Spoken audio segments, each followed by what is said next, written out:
Hello, welcome back for It Snowed in April, our Necrobiotic campaign. I'm really excited to see what happens today. Before we jump in and get started, though, I'm gonna real quickly talk about sponsors and then let everybody introduce themselves, and then we'll jump right in. So our sponsors, I'm gonna throw the links and all of that into chat. First one is Fundamental RPG. It's a simple D20 system that you can run anything from high fantasy to sci-fi and everything in between. And in fact, we're doing so on the channel this season. We've got 4 very different shows running on the system, and it looks like this. You can pick up a copy on Amazon if you want the physical book, or it's currently on sale for the digital version at coffee.com/raven/shop. Like it says in the bottom left-hand corner of the screen, just add /shop to the end of that. And at that same website, you can also find Intrepid, which is adventuring gear for real life. There is apparel, accessories, drinkware, a whole bunch of really cool stuff with a tabletop or adventure theme to it. So go check that out. There's probably something you will enjoy there. And then finally, Die Hard Dice. They are really, really good dice. I use them almost exclusively in my dice bag. And they sent me this really cool rainbow prismatic rainbow set, rather. They look really cool on camera, but they look even better in person. And you can get your own set at dieharddice.com. Use the code BlackFeatherMay, all one word, capital B, capital M. You can get 10% off your whole order. And then finally, if you want to catch up on this show or others on the channel, you can do so at the Fantasy Network at watch.thefantasy.network. And all of that out of the way, let's start with the top left with Chatterbox. Tell us a little bit about Dr. Venn and yourself. Hi, my name is Anthony. I am ChairboxAVA at twitter.com/ChairboxAVA. Dr. Venn is a architect within the Citadel of Science in Florence. He has some memory issues, and he's also an archivist. So he has a lot of secrets that he's somehow all keeping track of through this little construct servitor on his shoulder that gives him these colored cards that kind of remind him of things. So really struggling with short-term memory. And also this strangely very kind of almost somewhat twisted, but also somewhat harmless. Like you can't really tell when he's like an actual threat, but also kind of a very dedicated to his craft. And he also names the robotic constructs that he makes after Renaissance figures. So he called the one that was painting Francesco Florentino last episode. It was really fun. Also very happy to be here. Awesome. Next, we've got Hope. Tell us a little bit about Teddy and yourself. Um, I'm Hope Tracy. You can find me at Hope Tracy71 on Monday nights on Milady Saito's channel for Tales of Trahi, Thursdays on this channel for Elite Bibeskar.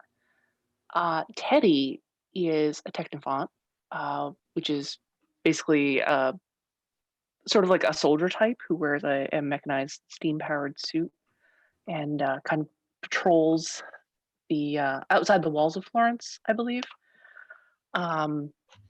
He's a bit grouchy. He's got some fears that he doesn't really like to talk about, but they influence how he interacts with constructs and the people who make them.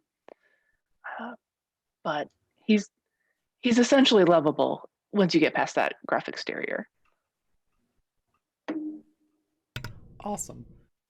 Next, we've got Josh. Tell us a little bit about Jace Flankman and yourself. Jace Flankman is physically a very large, rotund man.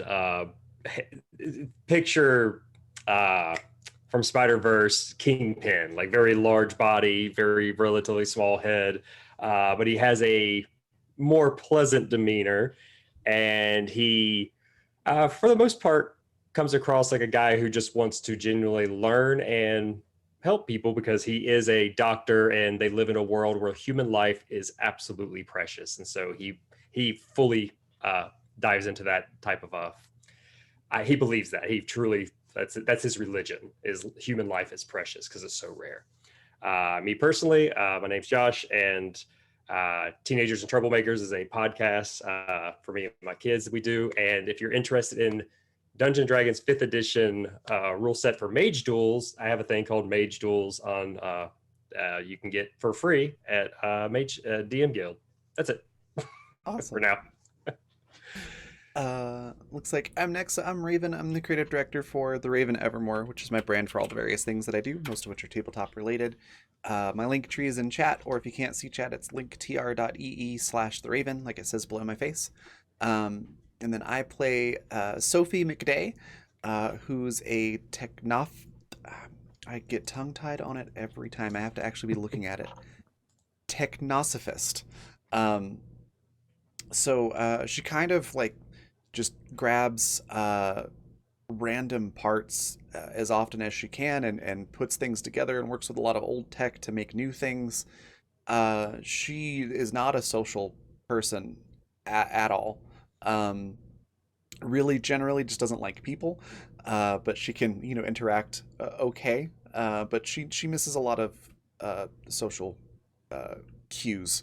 Because she just generally doesn't interact with people very much. She much prefers to work on constructs and things like that. And totally didn't out our police officer as a police officer while we were undercover last week or anything. Anyways, that's Sophie and me. Next we've got Wowzer. Tell us a little bit about, speaking of, Officer Bateman and yourself. Do you want to tell them who I am? No, I think I'll let you take care of it this time. Okay. I am Officer Bateman. Oh, I forgot to show you guys. I'm even wearing my Batman socks today. I'm like so ready for this. Oh, snap. Nice. Yeah. So, I am a militia for Florence, and I'm a law enforcement, but I'm also like the jury, and in the trial I'm the prosecutor. So it's kind of made me bad at the actual police process because I just usually do everything myself. And so like, oh, my name is Bateman, so I'm obviously a big like detective fan, and now that I'm actually getting to do real detective work, I'm really bad at it, I guess. And I recently heard a theory of somebody that we're actually pursuing, Rose, who was trying to find people outside of the city, and honestly had never thought about it. Wanted to be a law my whole life, grew up, became law, and that's been it. My whole life has been this town. So now I'm just like, life outside the city. Oh yeah. So that's pretty much where I'm at right now. Outside of the game, you can find me on Twitter mostly at Wowzers, same as here with 2 V's. And that's about it. I post what I'm doing there, so follow for updates. Awesome. And last but not least, Mitch, tell us about this really cool game that you've got here and yourself, and take it away. Yeah. Yeah, so Necrobiotic, episode 2 of this particular tale, which will tease out some of the meta to the whole universe that we get to play with. You can find me on all social medias at Penny for a Tale. Necrobiotic is currently going strong on Kickstarter. It is a project we love. So I'm very excited about that. So definitely check it out on Kickstarter right now. We have a few cool stretch goal writers coming up, and we just unlocked the Merchant of Venice. So I don't know if they'll ever get to encounter these individuals, but there are people from the city of Venice in Florence now, with some very unique things that they have. They have encountered death and had a different answer to it than Florence. So they more so dived into like biotech and such. One of the things that we kind of tease in the update and the Merchant of Venice is they have these crabs that are alive that can pretty much use as like telegrams to each other, so you can communicate over long distances. So yeah, they went full on to the biotech. How fast is crab mail? That's what I was thinking. It's instantaneous. It's the best. Go crabs, go. To hell with the owls. We're going with crabs. So yeah, and last time we had a very good time, and I think we definitely confirmed that social skills wasn't the best for this group, which we already knew that, but it was fun just kind of seeing it played out via the whole thing. So you don't keep your cards in your hands from last game. You shuffle them again, take your breath.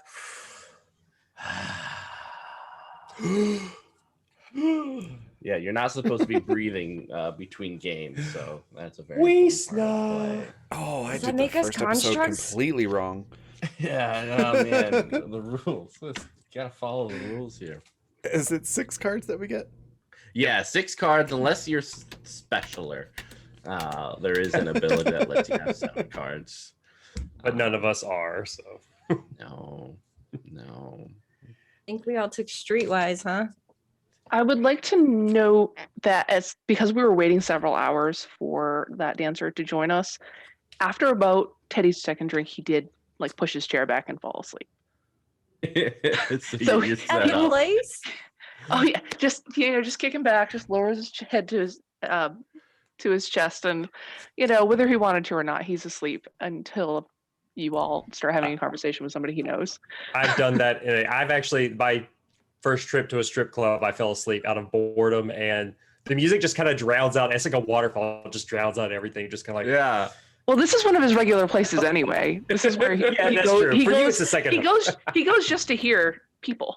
So it's just like, I'm here. I'm comfortable. It's my sounds of the ocean. Ah. I've been Yeah, up- I'm I've been now up for thinking 30 of hours. a new wave of people who go to strip clubs just to like fall asleep. It's- Like you pay them to just be like, just make. They go make, for asthma. Yeah, there you go. Just like make ocean waves. That's all I really need. He Oh. intended to go home after his coffee, but then this thing happened. So this thing. constructs aren't supposed to do that. you just. He's just like mortally afraid that like some part of his brain is going to wake up when he gets made into a construct. That's terrifying. That's fair.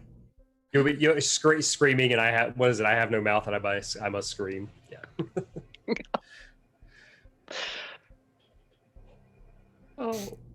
What do you guys remember So- from last time? Let's see. So we all met up in a coffee shop. We all had various reactions to the quality of the coffee. There was no And, decaf. There was no Still decaf, and there We was no we got espresso. time for that. Somebody Light- loves cinnamon. yes. Oh yeah. Someone No. really wants cinnamon in all their stuff. A strange def- light shone definitely through not the Sophie's. window, and a construct did something they shouldn't. And we went to investigate. Teddy eventually, after relaxing a bit, remembered, while everyone else was finding this out already, that the painting reminded them of another technophont named Rose, who had been known as a bit of a conspiracy theorist about other cities. At a And- gang called the Hedge.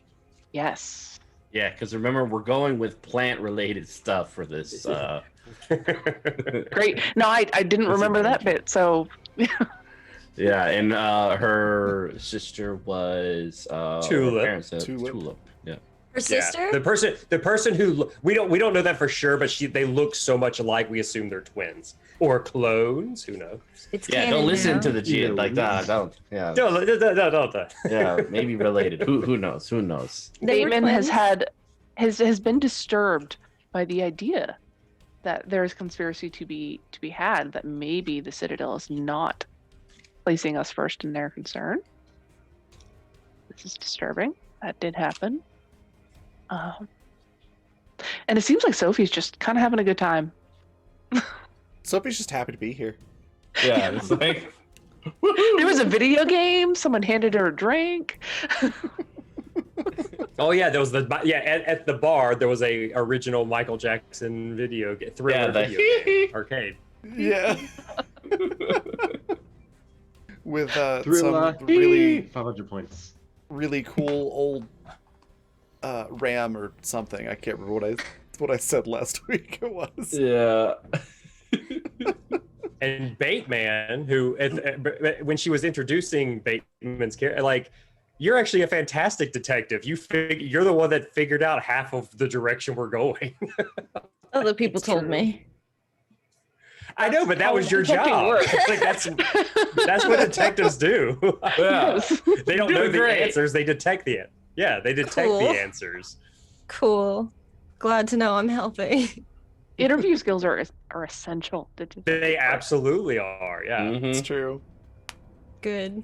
Because all I know is that whenever the security came up, I was just like, Teddy. I'm looking at the rest of my notes. I put Rose is 100+ years old, outside the wall, worked for the Citadel, discharged 30 years ago, techno powered division. Rose was a code name, large jagged sword, sheet metal rusted, 200 pounds, not light, adrenaline junkie. Some Let's of us are see. more sensible. Don't judge all the technophants by Rose. Yeah. Some of them fall asleep at the bar. And are very stylish. Hmm. I mean, you did work a whole shift. You said you're on your way home. You're tired. It's your second home. It's Yeah. allowed. Yeah. That's fair. Sophie is the one who spotted Sophie is the one who has a tentative connection to Tulip. Let's see here. She saw her. Sophie, in did the you Vin's share junkyard. that? little Did she share that she remembered Tulip? Yeah. I think you Yeah. Okay, cool. Yeah, she did. I thought you did. Yeah. And I'm just going through my notes. Dr. Vin's got was it yellow cards, green cards, and there's another card, I think. Red card. There are varying kinds of cards. I'm inventing them on the spot. Oh, basically. okay. Notes. But like all various kinds of colors. There's aquamarine, there's blue, there's red.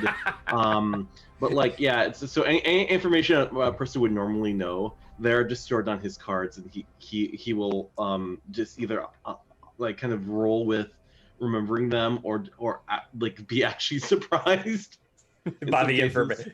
It makes me think of sort of like the movie Memento, and also like it maybe in a junkyard you found one of those post-it note things that looks like a rainbow when you flip it. Oh, and you yeah. just install it, so it's just randomly popping about.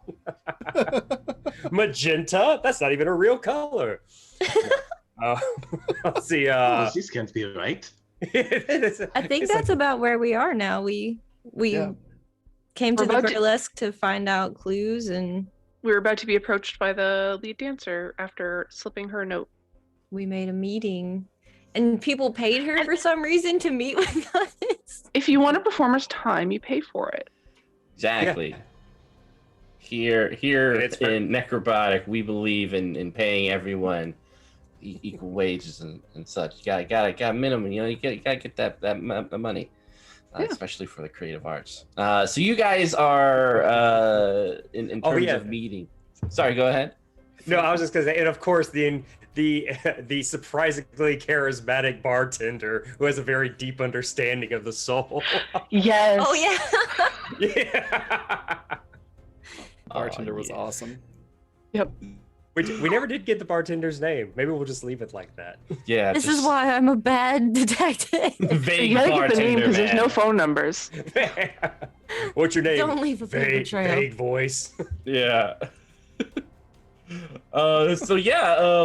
You guys are pointed to a back room with kind of these glittering seashells attached to string, kind of obscuring this back room from the rest of the bar.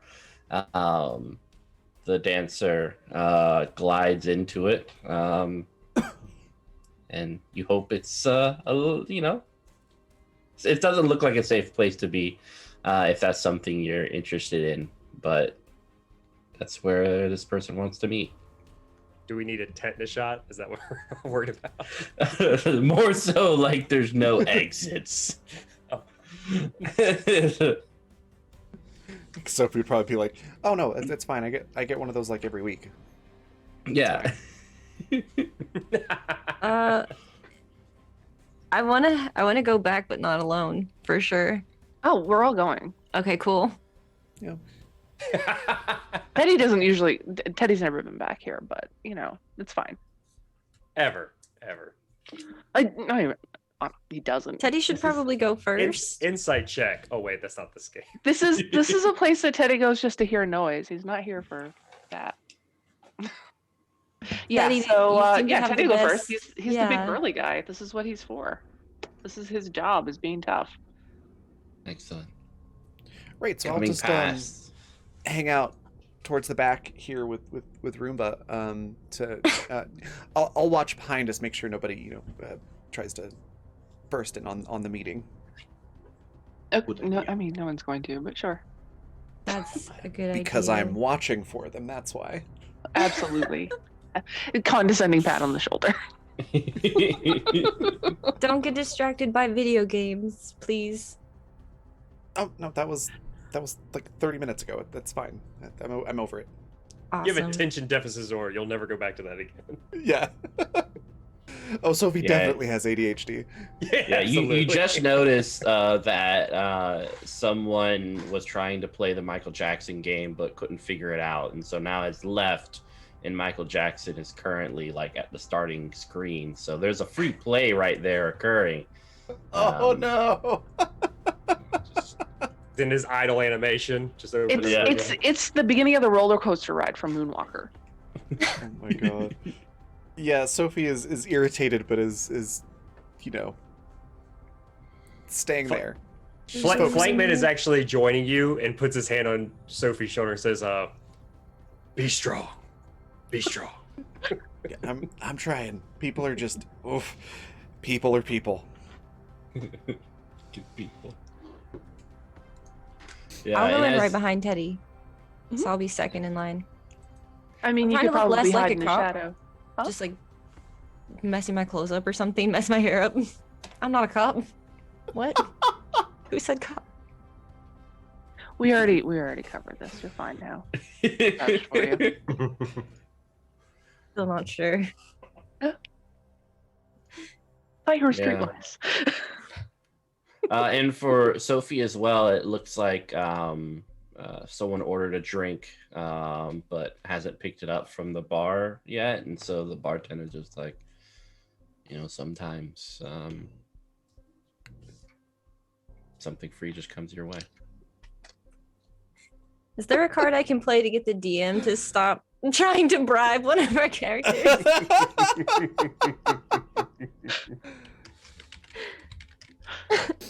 Not bribery. I'm just pointing out instances that Sophie might be interested in.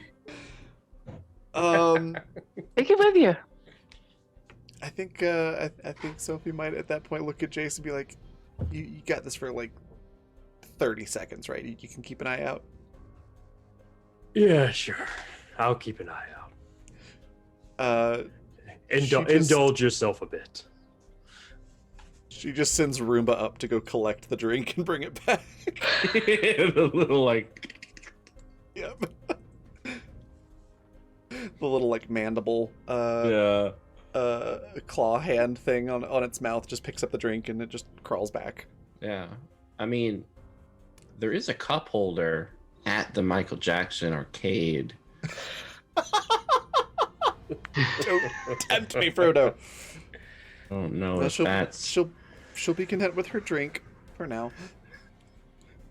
excellent. Keeping an eye So- out. The people going in, there is like a circular room taken. It looks like from. Have you guys ever been to Fuddruckers? Once or twice. It's been ages, but yeah. Yeah, so it's kind of like the circular, like night, like old style tables, and it's a room too. So it's like padded on the outside with like all these pictures of old like famous actors and actresses, all of them from Italy, of course. But like they have like the signatures and stuff on it. There is a pole in the center that kind of comes up from this table, as well as very good looking, tantalizing, thirsty looking milkshake, with the glass and like cherries on top and a little bit of whipped cream. Each one has a red tint to it, and there are 3 placed before the table. And this individual is on the other side of the table, kind of playing with a deck of cards. Mm-hmm. Teddy just lumbers up to like a spot that has a little room, so probably not the middle seat. Pushes back his chair so he fits in. Well, it's just a circular booth, like a Mhm. half booth, so no table. So you either just kind of choose her left or her right side if you want to sit, or you could awkwardly stand. Okay, so he's really comfortable here, so he'll like squeeze himself into the middle seat, but gives everyone a look like, don't crowd me. Wide stance, elbows out. He needs all that space. I will sit whatever's the most like directly across from her. Just If so you're I can like going, yeah, if you're watch. going across from her, you'd be standing. So it's just kind of like a half circle booth. I'll sit at the end, opposite of Teddy.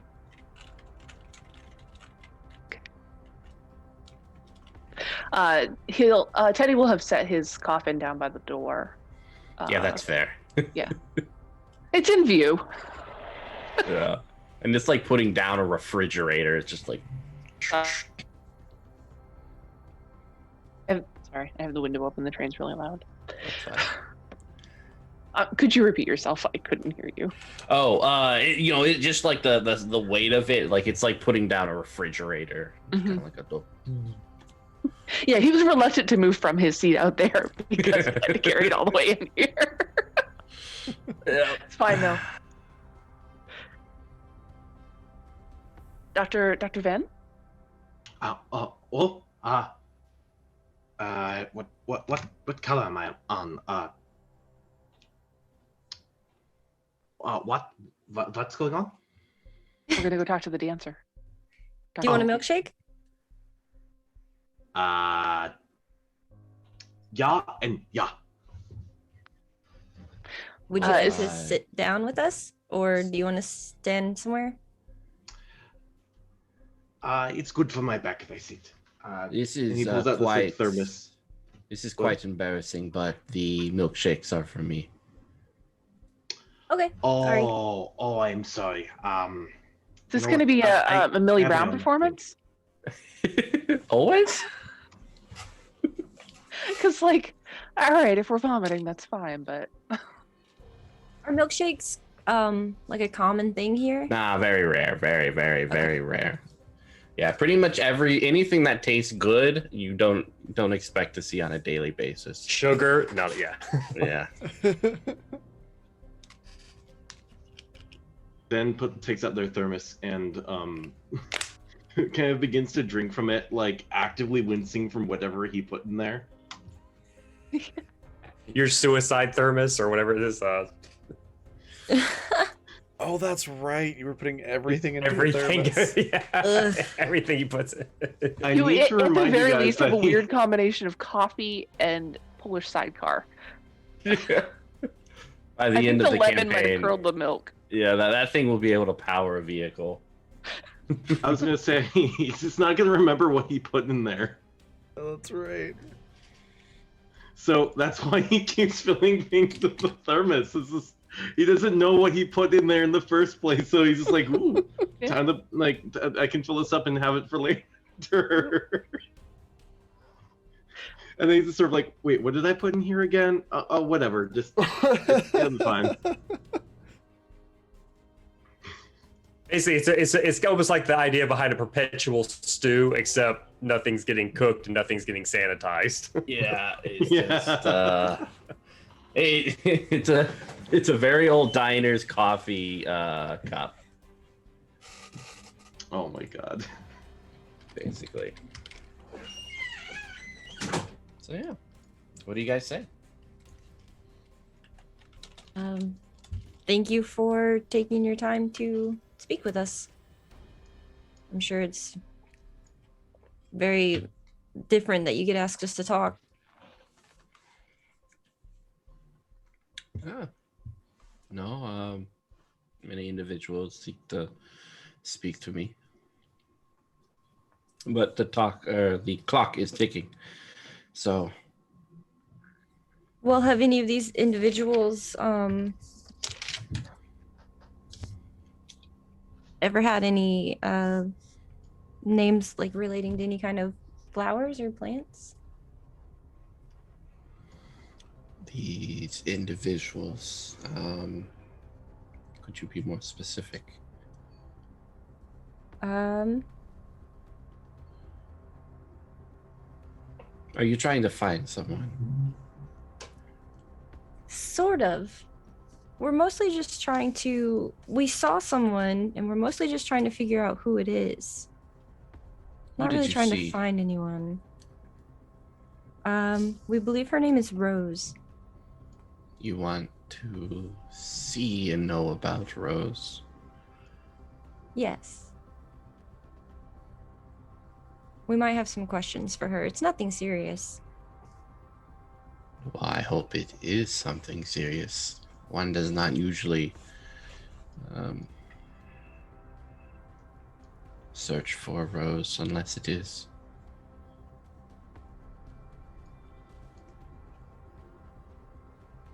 We just have some questions about her old work and possibly her new work.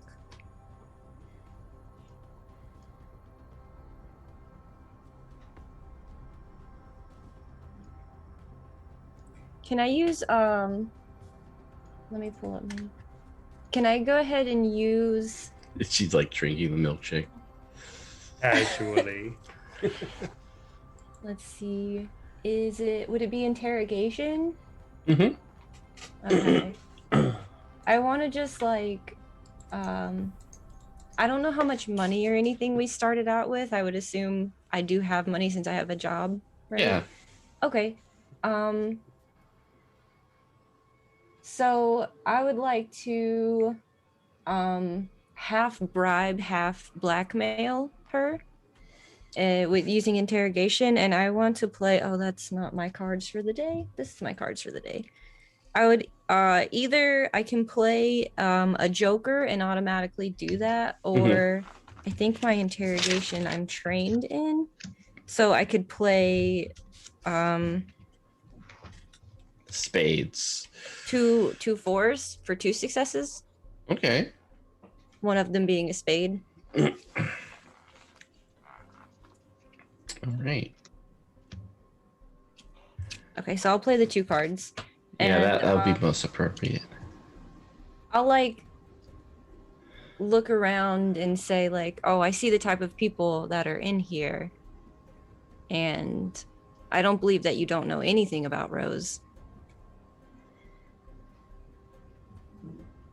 And I'll just slide a little bit of money across the table and say like, no one's in trouble.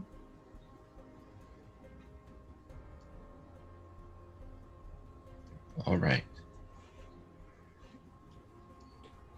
If this is the road you want to go down, sure. I'll send you down the right path.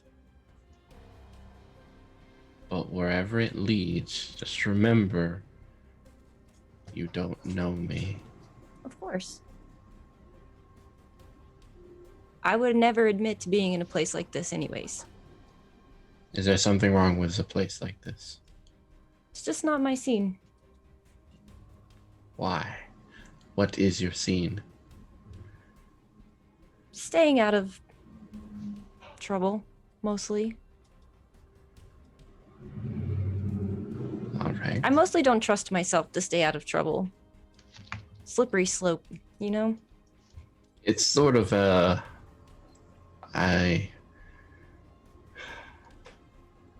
You say you don't want trouble, and yet here you are climbing up the roots of it.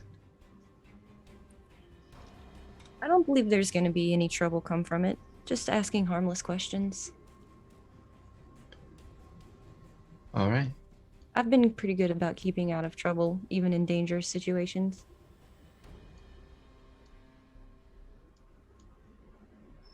There is a small town just outside Florence Ladham is the name of it. A small farmers community southeast. You can see it from the tip tops of the walls. It's just before the wilderness.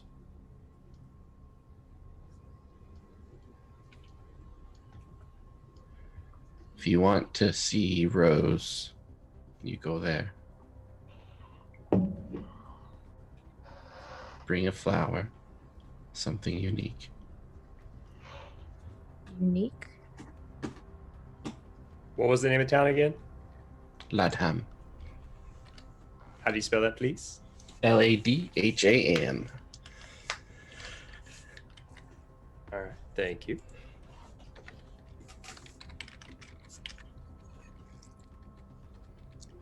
And he's When she says something unique, Teddy looks to wherever Sophie is significantly. And when Bateman had said, places like this, he gave a disapproving grunt. I saw that. And how dare you? Grunt. Yeah. Speaking of which, Sophie, this free arcade game, someone has approached it and not really understanding the controls, has started to smack the side of the this arcade machine quite roughly. My God. Yeah, and Sophie's gritting her teeth, and finally, after being patient and watching this happen and trying to be diligent in her job of being the lookout, decides, well, you know what? If I can't go over there and make them stop, then maybe I can do something else. So she's gonna send her Roomba over there to just go unplug it. Just like just pull the just unplug the machine, and then it will just like guard the outlet angrily. oh Well, man. Flakeman nods in approval, and he's like, he just goes, "Take away the temptation from both you and others. Very clever." Yeah. This person's like shaking the machine, like, what happened? It was gonna play. It's- Like, Sophie looks at Flankman and nods, and it's obviously like the two birds with one stone wasn't what she had in mind. It was just to get them to stop, but she's like, exactly. Yep, took care of both problems. all the problems we're taking care of. Yep, I am a genius and thought of that. Yes, you are correct.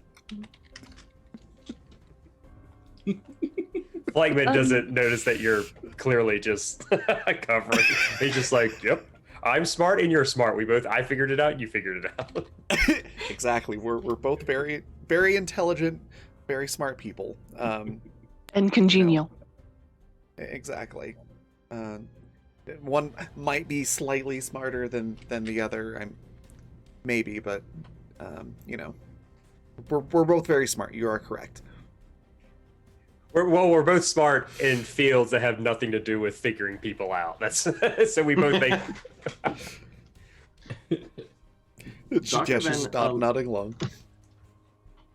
I know how to mend a bone. I don't know how to figure out a mind.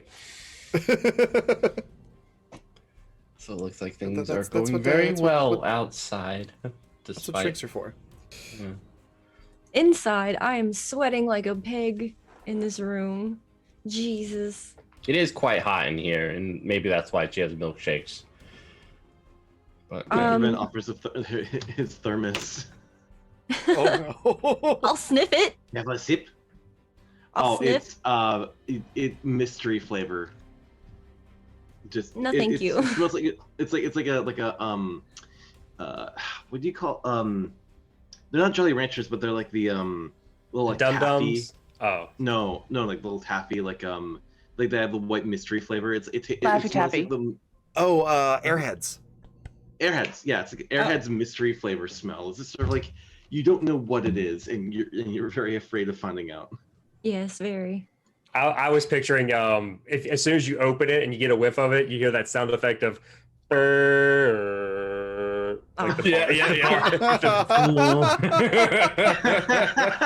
It's like been run through the wash a couple times and not ever emptied. Oh my god, I didn't even think about him washing up the mug if he ever like thought I should do it with liquid already inside. No, I've been thinking about that since the beginning. I was like, that is a barge just like even Flightman's like went, I thought barges didn't sail anymore. What was that? But like yeah, if when you don't accept, Vance sort of like scratches like his mask like, village, huh? I don't think I've ever been outside the walls before. Should be very interesting. Oh yeah, You? and before we forget each other forever, is there what would be the wrong thing to do around these people? Like I said, I don't want trouble. Are you asking or are you talking to DM or talking to Ven? Sorry. I'm talking to Susie. Oh, I don't know. I know where you can find Rose, and I know she's dangerous, and I know the people she surrounds herself are also dangerous. More of us or different? Yes. New crowd or Old. no one I know then? All right. Susie, what do I find a flower? It's been early in the season. It is. And there's more money exchanged. More money passed over.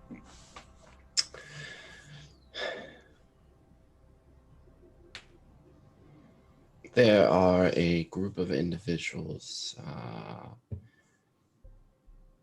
who can produce a flower with a slight glow to it, a bioluminescence of sorts. I'm sure that will be more than enough to impress Rose. Now, where you can find this flower,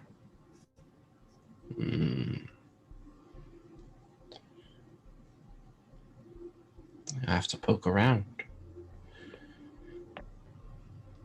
Though the shops and the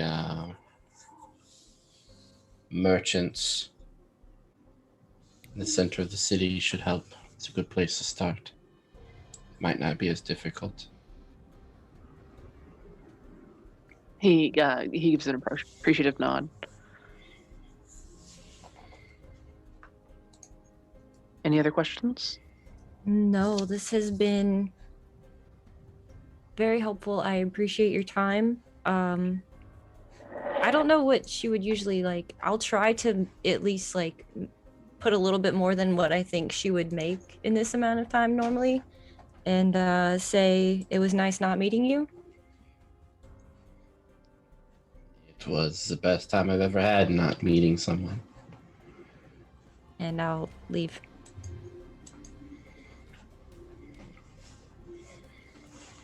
I'm trying to look cool, but I'm very, very happy to get out of there. So I'm like really fast walking out of there. It's not coming across near as cool as I wanted to. Oh, baby, how did it go? Oh, never mind.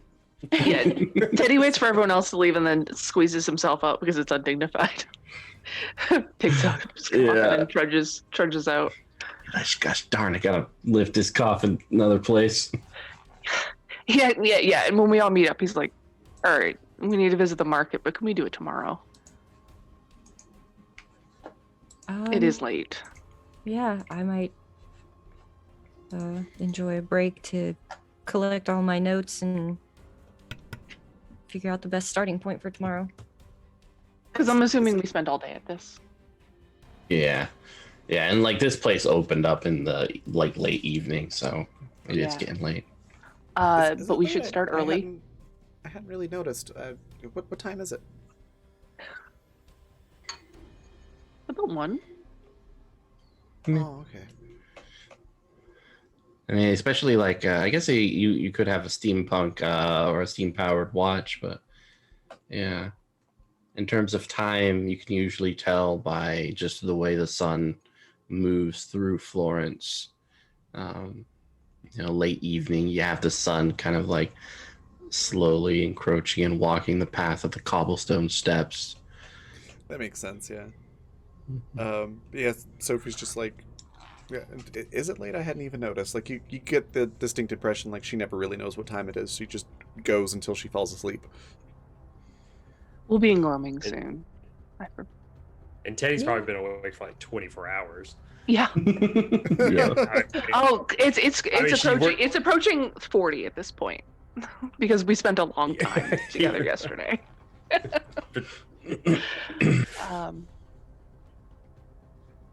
So meet at the coffee shop tomorrow morning. Yes. Great. We'll go to the market and find this flower. I'm assuming you guys told Flankman and Sophie about all this. Yes. Okay. Bring We your. were all standing around talking about this. We're probably outside the door. Yeah. We shuffled you out before you embarrassed him again. Bring your manners. So Sophie will tell Officer Bateman, hey, so while I was, we were standing guard, I did notice sort of a, shifty kind of character nosing around. I think I scared them off with me and Roomba, but, and she gives Officer Bateman the description of the person who was, like, smacking the arcade machine. They were So, trying to come back to where we were. That's the impression that I got, yeah. They were definitely up to no good. You should probably arrest them. From the description, do I know who it is? Not really. I mean, you depending on like where this conversation is happening, you would definitely either remember or see the person kind of sitting at one of the tables. You playing one of those. Have you guys ever been to Cracker Barrel? Those little like figure out how smart you are, like The little, pegs. yeah, the little pegs peg thing. game. Yeah. Yeah, like playing with the peg game. What do you and just believe is there?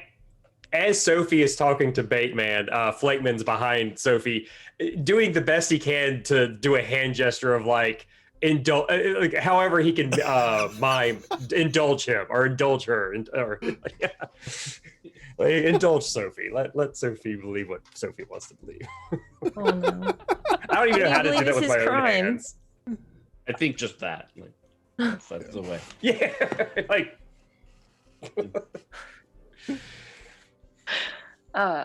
Okay. I have to ask. You all feel safe enough to get home at this hour? I could escort whoever if somebody wants an escort home. I wouldn't say no to company on a walk, I guess. Okay. Raymond, you have it taken care of then? Flakeman's like, I'll be fine, but I believe we're walking in the same direction for a majority of the trip. I'll kindly walk with the rest of you. Okay. Dr. Vin?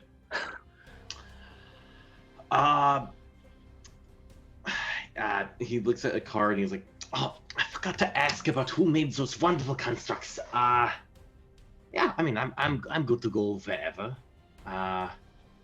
As long as I am not left alone to my devices. The nighttime can be very confusing for me." I'm sure I might Flankman take can that. take care of you once you get to your destination.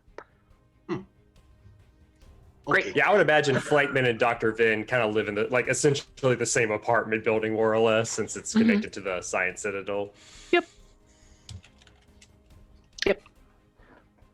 Okay, so we head off Excellent.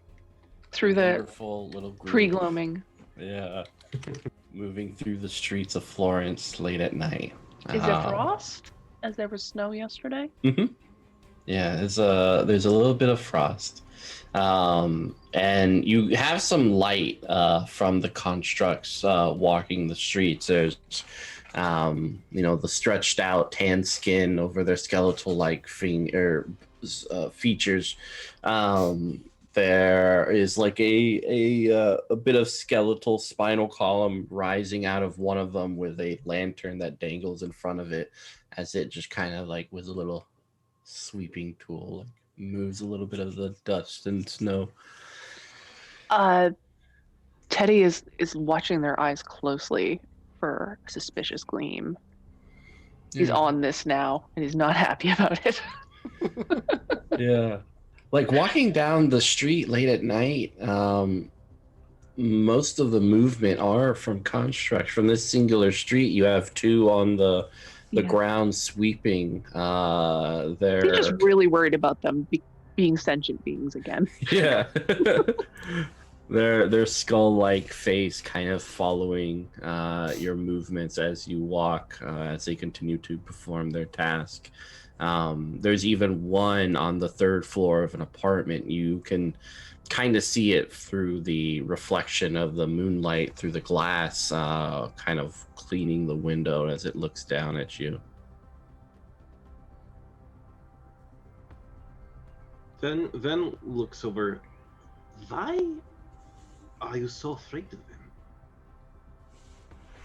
It's not the construct. It's what's inside them. Your construct today should not have done what it did. How can we say it won't happen again? What are you so worried about is inside them? Usually it's oil and machinery and for blood, guts. Themselves. You don't want them to remember who they were? They shouldn't. They're not supposed to. There is a black card that comes out from his construct, and he takes a look at it. Oh, black. Very bad, usually. I remember a story, actually. There was this architect I knew who had a wife and a daughter. And the wife perished tragically. This architect had some of the same thoughts as you. They didn't like the idea that memory persists in death. More so, they also didn't want the wife's body to be a construct either. Not in the sense that they would remember anything, but imagine a daughter of this architect seeing their mother parade around as a mule. It's not it's unsightly to think of someone that used to be your kin, your blood, as a mindless thing. That's why we don't put the faces on. But your construct today remembered something. It's hard to say if that was ever really memory or some manner of programming. I have been thinking more on the prank idea. I don't think it's a prank. I think it's a message. Not in the sense that someone tried to put one over me. More so, someone was telling us to find these people. Do you think it could be a warning? It was a newer construct, correct? Yeah. What if the last thing they remember is this person doing something terrible to them? Also possible. But as we stated before, memory is hard for these creations. What I'm trying to say is, it is a new construct. It was recently integrated with a computer, a mainframe. So someone must have implanted it to send a message to us, perhaps not a warning, but perhaps a request or a clue as to something. Perhaps this danger surrounding these two people is something we should stop, or even perhaps they are trying to get us to meet them in some manner. Breadcrumbs. Exactly. Right. You don't think it was the person themselves? Well, the I thing is, think it could, but not necessarily. Go ahead. Sorry. Um, I'm still listening. so, if somebody wanted to send us a message to meet somebody or go after someone or something, why wouldn't they just send us a message saying, "Hey, here's the thing. Go do it. Hmm. Why all the cloak and dagger? Maybe it's someone on the inside that doesn't want to get caught. Has a lot of reason to be secretive. Plausible deniability, perhaps. Well- If it, oh god. Could be a test. Or a trap. Both. Sophie's kind of side-eyeing Officer Bateman at all the comments of, like, someone who doesn't, want to look, or someone who wants to have plausible deniability. So he's like looking at Officer Bateman. She's not saying anything, but she's thinking like, somebody in the militia would have that motivation. Not much of what you've said, Dr. Van, has been reassuring, so I will continue to watch for inappropriate signs. I'm only saying I understand your concern. And members of my organization have had such misgivings in the past. Every day that I wear this suit is a day that I might become a construct soon. I would not like to think of waking up in one of those bodies. Well, once again, Teddy, I thought of the matter a little bit more, and most of the time, the electrical signals that go through a body that power it and give it life, so to speak, your limbs, your legs, they actually don't ever reach the brain itself. They actually come from the spine, and between that and muscle memory, generally the brain is more or less inert when they go out on the streets. This one came out a little bit early, Dr. Vin. Probably shouldn't have been street ready quite yet. But those usually work out the body afterwards. There is no consciousness. It can't figure things out. There's no semblance of thought. It's just motion. It's momentum, so to speak. Maybe this body hadn't worked out what it was in the process of doing when it died, and it just continued what it was already trying to do. And it wasn't able to till we gave it locomotion. Bless you. You looked excited. You're ready to sneeze. It looked like you were excited to say something. Did we just figure this all out? You guys are doing really great. I love it. Just sneezing here. Well, Dr. Venn, you're not experimenting on constructs then, is what you're saying. You're not looking to keep that consciousness. I wouldn't like to be one of your victims. And actually, Teddy kind of straightens up in a bit of a threatening pose. At this. Like, No, I was.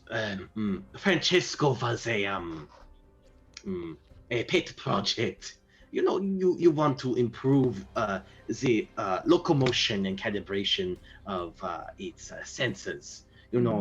How much someone that might say draw could also be good for hard labor like mechanics.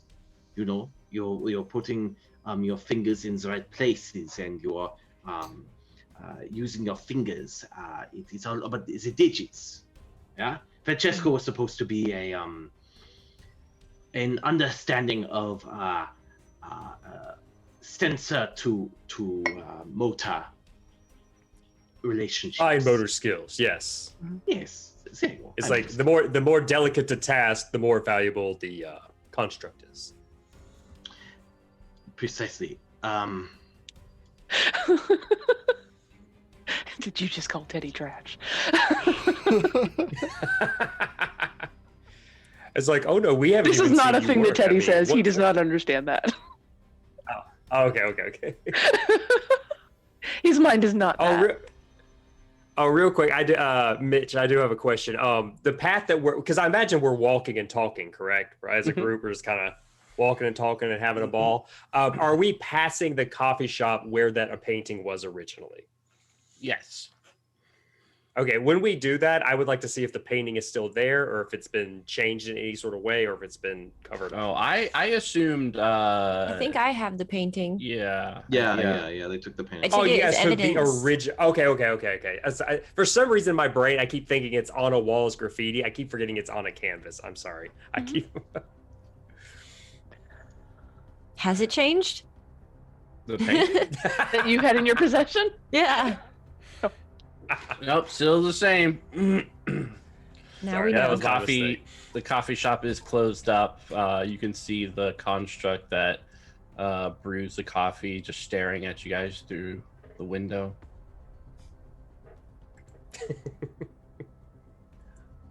It's a living. We're friends. I will do some small poking around in the citadel tonight. Not anything that could get me in trouble, so I don't meet you in the morning. But I do want to see which councils Francesco might have been accessed by. If you catch my meaning.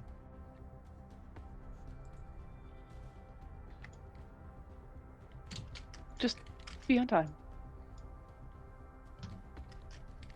Yeah, we'll discuss all everything in the morning over coffee.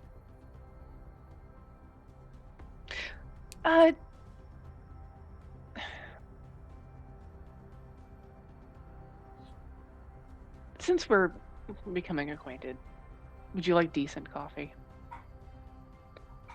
This is mostly Go because on. Teddy wants decent coffee. Uh, He'll give his address. Let's meet at my place instead. Do you have decaf? Oh. It's worth asking. At least now I know not to get my hopes up. What's the point? I'll make you some hot milk. You, Sure. You don't put Yep. cinnamon in your coffee, right? No. Okay, good. How many times have you come across that scenario?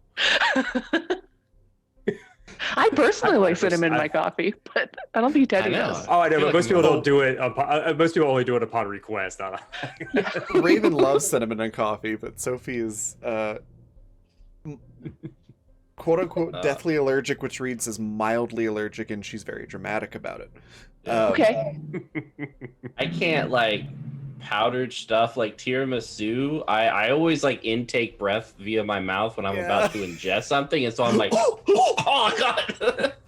So that's why I struggle eating tiramisu, or like I need to make sure the cinnamon's like in the coffee and not like, or else because apparently I just can't eat stuff right. I just I really like it. Like with a cappuccino, so there's like foam milk on the top, so the cinnamon like sticks to it, but then you can still get like that, like you smell it as you drink it, and so you get the flavor via smell. It's just it's so great. We need a cinnamon sponsor. Yeah. The McCormick or whatever spice company out there, like if you're interested in tabletops, my email's in my bio. Spice it up. Mrs. Dash? I don't know. You guys all splitting up, going back to your homes. Looks like Yep, it. Teddy's going home. Yeah. Gotta light the stove before he goes to bed. I'll probably just go back to my cubicle and work till I pass out. Is your cubicle mate still there? I've got a new set of stuff to set up, so I make some space and start stringing stuff together. Starting with the Charlie Day poster stuff. Yeah. Gotta fix There is everything no that Roomba Pepe messed up. Sylvia.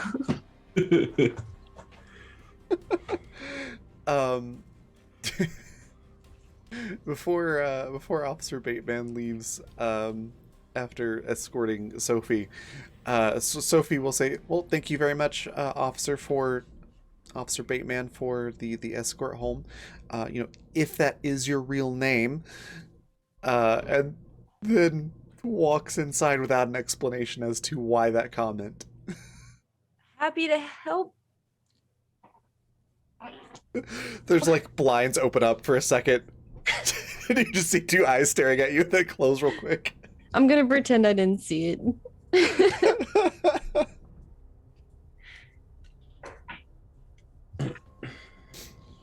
Great.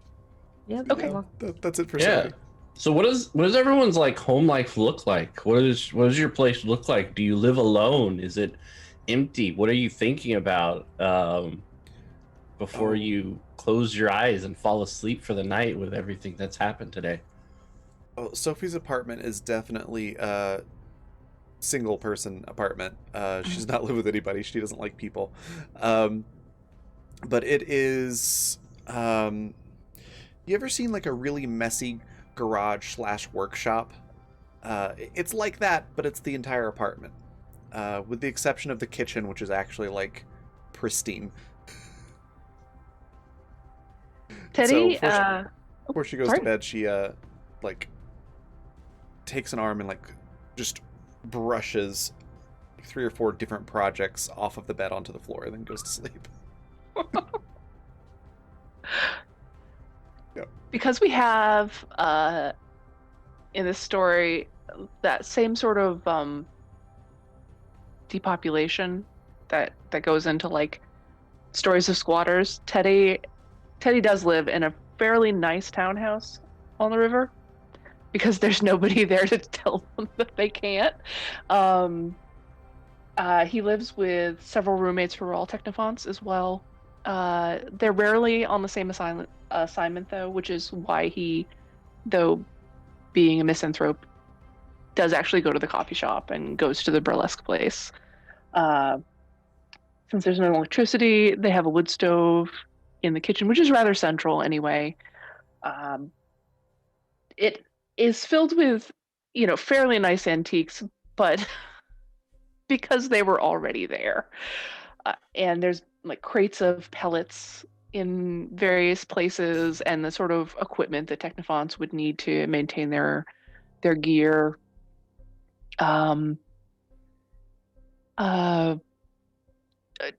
Teddy gets the stove going again. It's been a couple days since anybody's been home. Takes a quick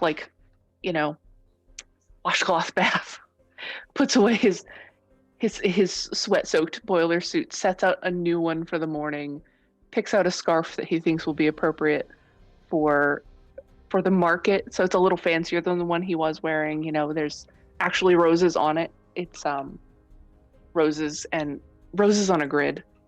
And then he lays down and tries to sleep, tries to forget that moment of colored light in the coffee shop. But he dreams of it anyway. How about our two architects? Like, I was actually going to add. I was actually gonna say, since once again, I mean, are you kind of in the boat where we kind of live in the same apartment building, more or less? Like, I think the Citadel would have like a collection of dorms. That's what I was thinking. Because the reason because I figured they're relatively small, but we actually have access to electricity, that kind of thing. Like, oh crap, like it's like we comfort versus space kind of thing. But the only reason is as we're about to separate ways, Flankman would have been like, before we part ways, Doctor, your little contraption on your shoulder, does it take suggestions, or can you program it to can I tell it to tell you something in the morning?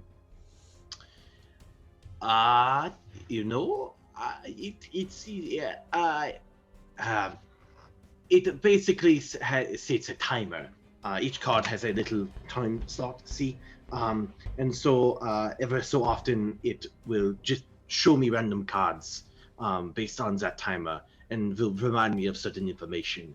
So also there's a priority list. So of course, those are two factors of the algorithm.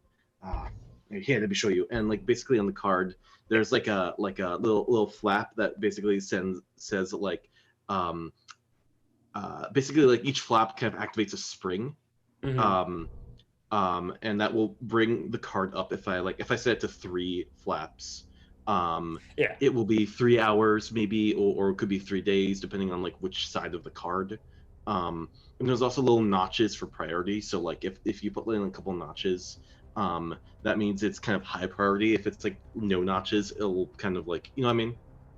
Okay, so it's like there's a rhyme and reason to it, but it's also kind of I don't want to say organic, like a toaster. but yeah. So it's not like an toaster. It's not an exact size. Well, he goes. So if you allow him, Flakeman will try to have a card ready for you that essentially in the morning, or do you want to wait till it pops out and I'll tell you what it says? You know what? Wait to tell me what it says for for suspense. But tell me what color it is. I would love to know what color it is. What would be like just what would be a good color for like a friendly reminder card? Oh, Magenta. that would be maybe like a Magenta. Sorry, go ahead. Magenta. Sure, magenta. Yeah, like and he wants it to go off before you leave your home in the morning. That's what he's hoping to catch you during that time. Yeah, I think you could do that. I think you could do that. Then this is certainly just sort of like, yeah, absolutely, go ahead. Magenta card. And he puts it kind of in the construct and like, dead. Okay. So if it when it goes off, just let me know. But his goal is before you actually leave your house in the morning. But Okay, cool. all right. Have a good night, Doctor. Take care. You as well. Good night. Yeah, but as far as Flankman's is relatively his apartment itself is essentially it's relatively small. I mean, it's like essentially a what's the word? I can't think of the proper word. A flat. It's like there's no real walls. Maybe the only thing that's separate is the bathroom, but it's nicely furnished. But you know, he basically versus Teddy, who got like a nice townhome. His is like he likes quick access to the Citadel itself, and he likes having electricity. And this isn't what's actually going to happen, but because I've been describing him as so rotund, I think it'd be funny once he takes off his large overcoat, he's actually thin as a rail. It's just the coat. That's not the case. I just think that'd be a funny visual. Padding, yeah. The coat just like opens mechanically and steam comes out of the bottom and you like step It's actually out. this tiny little frail man. His voice That's why your drops. head's so small. Yeah, exactly. His voice raises like 18 octaves. Oh God! Oh, I hope no one discovered my horrible secret. But no, he slowly undresses. He takes a nice hot shower, and he eats essentially like like what was it on Futurama? Bachelor chow. He eats like a sad meal by himself. Yeah, it's just like the saddest Frosted Flakes ever. Yeah, it's like just you add water. He doesn't even have milk. Yeah. He just adds water. He eats, and then he goes over his notes. He falls asleep as he's going over his notes. So he doesn't even make it to his bed. He's like sitting in his he has like one nice lounge chair, and he falls asleep while looking at his notes. The bowl of discount Frosted Flakes just kind of like soaking up the water and getting all like soggy throughout the night. Or it's like, what would those be called? Like what's a fake sugar? Like I'm trying to think of like a fake sugar. Oh yeah, Oh, like Construct Flakes. Citadel flakes. You love It's them. sugar that you can actually still taste the beet in. It wasn't well processed. What do you say? Yep. It made me think of Your flakes are kind of red and it's disturbing. Constract dandruff. No, that's all. Yep. oh, All right. So you guys are all meeting at Teddy's place in the morning. Oh, I was gonna detail. Yeah, what did Ven's Vin? place, Yeah, but- Dr. Vin. Oh, sorry. Go ahead. Sorry. Yeah. So Ven's place is not dirty, but it's very cluttered. There are things everywhere. Are architects allowed to do work at home, like in their dorms? Would it stop Dr. Vin if it was illegal? I No, don't- it wouldn't. He worked it's at kind home. of- Yeah, it's just kind of frowned upon because Citadel secrets, and also like the less the population has a chance to accidentally see like how the sausage is made, maybe they won't be so freaked out by the sausage when it walks around. So This is less like where like he doesn't assemble constructs here. This is where he does a lot of the programming. Is probably like how he sort of frames it with members of the Citadel, sort of like huge electric draw. Like he's like the dude in the dorms that has like his own Wi-Fi that messes up everyone else's Wi-Fi sort of situation. Where he has a bunch of like different constructs that like are kind of mid completion programming wise, and he kind of basically as he gets into his very cluttered kind of dorm room here with like is Francesco here or is Francesco not here?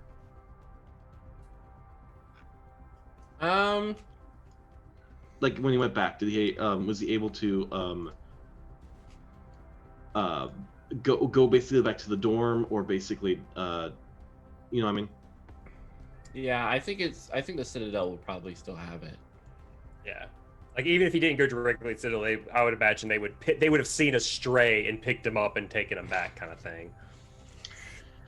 Okay, cool. Yeah, okay. Because I think he's just gonna go to the nearest council that he remembers, kind of working on Francesco, and kind of basically work almost throughout the night, trying to see if there was anything from his end that could have inspired Francesco to do what he did.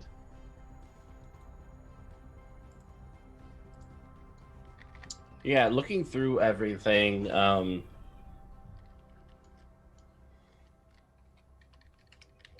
there's no correlation from your notes or anything like that. Whatever happened is a complete anomaly.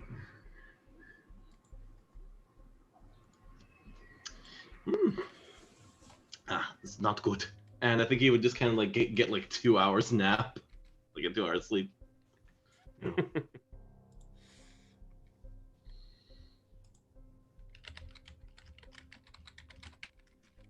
know. My living situation would be, I guess, if there is Citadel provided living, I mean, I probably have a place that I never go to, really. It's got like a futon and a table, like one plate, one cup, one fork.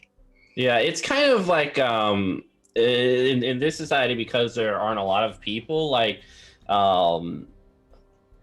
wealth isn't really a thing anymore. So you have all this empty space, so you pretty much can kind of claim a place and that's yours, and the Citadel will kind of log it and respect it and stuff like that. So even someone like you, who probably in the modern time would not be able to afford like a lovely place, would be able to afford like a lovely condo or apartment and stuff like that. Yeah.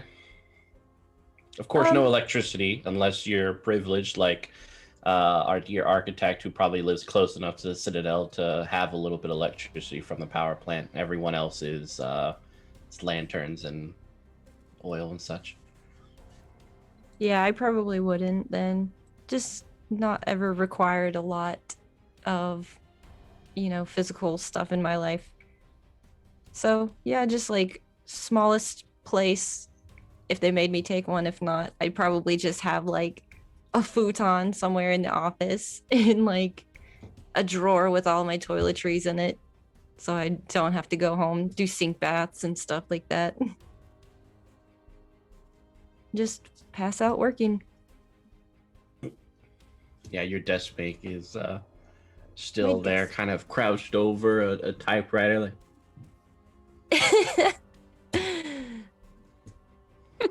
What was his name? Did he say? Do we know? We might have said, I can't remember it at the time, but I'm just gonna call him Dwight. Yeah. I know. I'm actually looking at if I wrote down anything like that. Wait, what were we looking for? Oh, the name of her cubicle mate. Right? Yeah. I do recall you saying Dwight last week as well. Yeah, we'll go with Dwight. Yeah, just kind of coming in. It's like nod at him. We don't even say anything all night. Yeah, he kind of mumbles about you to himself. Like complains about like, you take up too much space and, probably do. unprofessionalism and, just Having all those weirdos over today. yeah, like come into work and probably gonna fall asleep at her desk. So unprofessional. I fight it. I fight saying anything. Yeah. You're probably used to like these monologues he has. Yeah. I'm just like, it's not true. It's not true. And then you fall asleep at your desk. Yeah. Yeah. In the morning though, Am I the only person who appreciates comfort? yeah, I think so. Everyone just has like this sad living arrangement, except for like Sophie. I feel like I think Sophie Sophie's has- happy. Yeah, so Sophie's happy. But everyone else is just like. I have a place. I just forget that I have a place. I was gonna say, if we all had happy home lives, we wouldn't be adventuring and putting ourselves in danger. So, Or maybe no one's happy in Florence. it's a spectrum. Yeah, you do get a poke on the head. It's sort of rough, Officer Bateman, like a. Ah. Okay. I'm up. Coffee. Yeah, I already got you donut and a coffee, so See, I knew you actually liked me. I hate you. Go home. You don't get donuts for people you hate.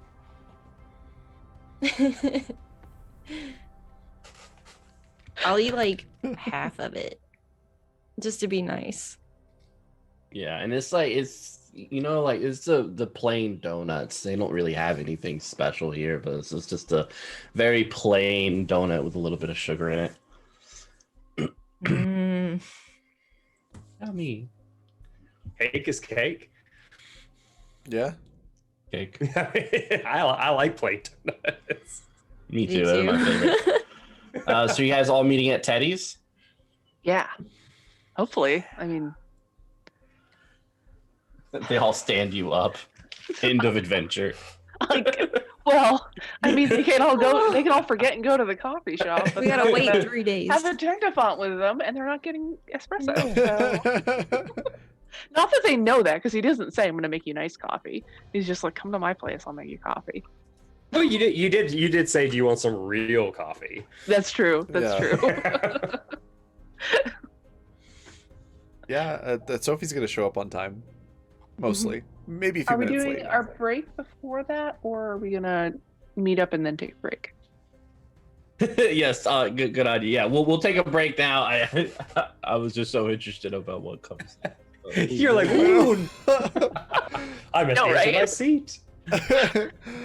All right, we're gonna take a break. So go hydrate, get coffee if you need to, grab some snacks, stretch your legs. Be back in 15 minutes, and that is when we will be right back.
Hello, and we're back.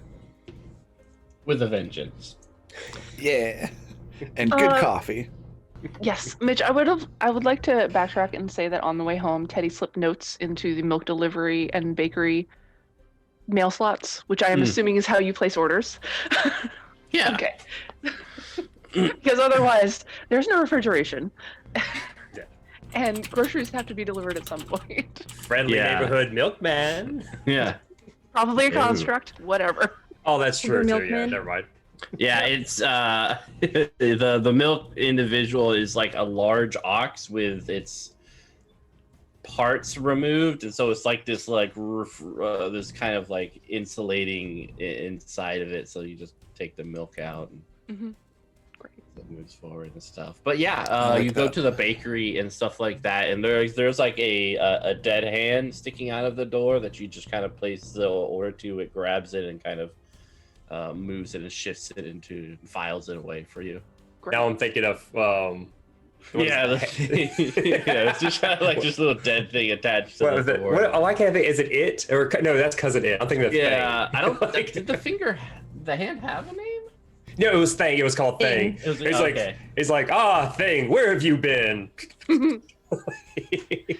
So he'll place an order for, because we've already emphasized that there is a sugar issue, just plain rolls, and then with the milk merchant, whole milk and butter for the rolls.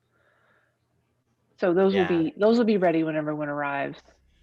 Yeah, if you guys can kind of think in terms of like what's available and stuff like that, like there's farms on the exterior outside the walls, and that's pretty much all Italy has.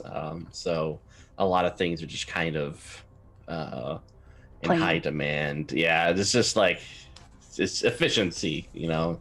Salt is probably one of the few things that's in abundance because of the Yeah. ocean and everything like that. Yeah. Mm-hmm. But dairy is easy to farm and Yeah. easy to collect and process. So Yeah. um, Beef is rare. Milk is common. Yeah, kind of thing. Yeah. Mhm. I imagine Especially- cheese. Cheese is pretty common too. Yeah, Eggs. especially when they try to figure out, like, could you make a cow into a construct and continue to milk it? Ooh, That's how a you good get one. powdered milk. don't know how I feel about Buttermilk. that one. Construct flakes. That's a note for me. This is the grossest cereal. And that's why Flankman uses water. A lot of grain, probably also because Italy. So yeah, So- you're able to place those orders. Great, and he'll, despite only having 3 or 4 hours of sleep, he will be up when the sun hits his face. He leaves the curtains open for that purpose. Rolls out of bed, washes again, because washing when you're tired means you don't really get that much done. puts a new boiler suit on. This one is gray rather than navy and has different flowers in the embroidery. Ties his neckerchief very precisely, and goes down, stokes the stove back up, gets the pressure going in the boiler that he has, Mhm.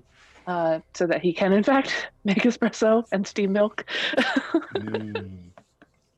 This is Yeah. the treat. And that he you affords himself. live with other techno fonts, right? Yeah. Yeah, they're like, it's like watching crows around a dead body. Like they're just like, is there espresso being made? Does one of them arrive home over the course of the night? Yeah. So like people Unexpectedly? Yeah, Teddy's they kind delighted. of come in and out throughout, just kind of as the weeks go on and stuff. So you're kind of used to people just coming in and out. And so, yeah, 3 individuals came in while you were sleeping and kind of popped their heads out of Excellent. their blankets. I guess Teddy's the bunk one who beds. actually knows how to use the machine. Yeah. I'm just like, Yeah. So guys, I'm having guests, just so you know. I got plenty though. Real quick, just because it was mentioned by Frankman that Ven would get a card, I think that might be also what Ven would do before everyone starts their day. mhm. get a what now again? Sorry. There was a card that Frankman put. Oh, in, the card that sheet. yeah. What did that card say? Also, it did pop out in the proper time. Yeah. It basically just says, it wasn't like anything crucial. It was just, be prepared for anything today. Make sure you're wearing a good pair of shoes, especially. It's a fortune cookie.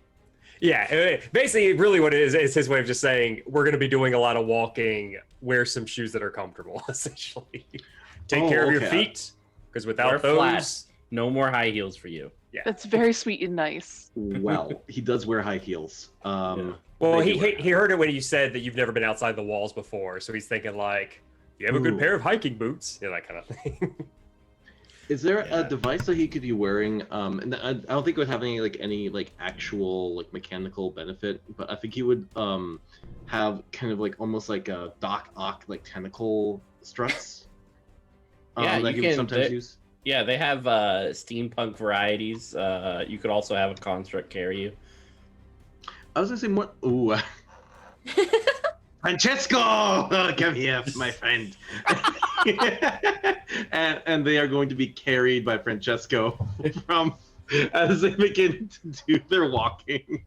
That's how you interpret the new shit. They're getting a new good pair of shoes. Yeah. Yeah. Nothing walks like the dead. These are the freshest feet. Great. Okay, yeah. So we get a little breakfast going. We're waiting for our guests. I have warned my roommates that we'll have people over, so maybe Yeah. they should be putting pants on. Two of them agree to put on pants. The other one's like, no, I draw the line. Oh, that's gonna make this next bit really funny then, because Sophie shows up roughly 10 minutes late because she runs on ADHD time, much like me. So time is fluid for Sophie. So she shows up about 10 minutes late and knocks on the door. You go to the front door or the back door? The front door. Great. Yeah. No, it's fine. We answer the front door too. Okay. It's very fancy. The four of us, 4 or 5 of us, were just kind of like, it's there. Why shouldn't we have it? It's definitely a riverfront house that was just really, really fancy. It has all of the the gilts and stuff, which is probably flaked off a bit at this point because we're not maintaining the outside. Yeah. But there's Yeah. stairs to go up and broad wooden double doors. Love that. Yep. And I find that fascinating and very interesting. Sophie pays 0 attention to it. Mm-hmm. And Teddy just opens the door, and lets you in. Okay. Doesn't Yeah, say anything Sophie- about the time that you were here. Perfect. Yeah. But Sophie. Oh, sorry. Go ahead. He's holding a towel. He's obviously been doing stuff. Okay. Yeah. As soon as you open the door, Sophie just sort of waves and walks right in past you. Hi, Teddy. Where's the coffee? In through the kitchen, Yeah. just in time. Thank you. And between the front door and the kitchen, so the 2 of the individuals, one is this kind of dark-skinned guy with green eyes and shaved head, is holding a punching bag, which is really just kind of a stuffed construct. Yeah, We argue about that. yeah, it's just like he's holding it while this woman who also kind of has this shaved red hair, kind of baggy pants, and is wearing a tank top, is just punching at this bag repeatedly. A little bit of sweat between the two. It looks like they've been doing this for probably once they've woke up and saw the espresso. That's their goal. But Can only now- make 1 cup at a time is the thing. Yeah, now it's training. You see both of their coffins just kind of resting not too far. One of them says Red Shark, which has been kind of carved into it. And then going by the bunks, you see another woman with long unkept hair that just goes like way past her waist, and she's wrapped up in like a little like corn dog blanket. Like it's just like super fluffy and stuff. It's just all over. As she's just kind of sitting on the chair looking dead, staring at where Teddy was before she went to answer before he went to answer the door. It's just like continuing to stare like deadpan at that place where the espresso was being made. Sophie definitely takes a moment to appreciate the blanket, and probably just like does a little awkward wave and is like, "Nice blanket," and keeps walking towards the kitchen. Sees none of the fancy furniture. You're just like the blanket. yeah. This person's just like. Sophie has very different priorities than most people. Yep. Teddy gets into the kitchen. The steam's almost ready, so he starts preparing. Packing the thing, putting it in the machine. About to press the button. Pull the lever, not the button. It's not electric. Pull the lever, Grunk. Not that lever. There are no buttons. There's no electricity. Where's the roommate without pants? That's the one in the blanket, like in the foyer. Oh, okay. Yeah. They've all set up in the foyer. I don't understand it. Yeah, like... it's Okay. just blanket. If they're like rolled up in a blanket, then I think Sophie probably doesn't notice. So we're good. Zero She doesn't pants. freak out. She doesn't freak out. Yep. It's And there are rolls and butter on the table.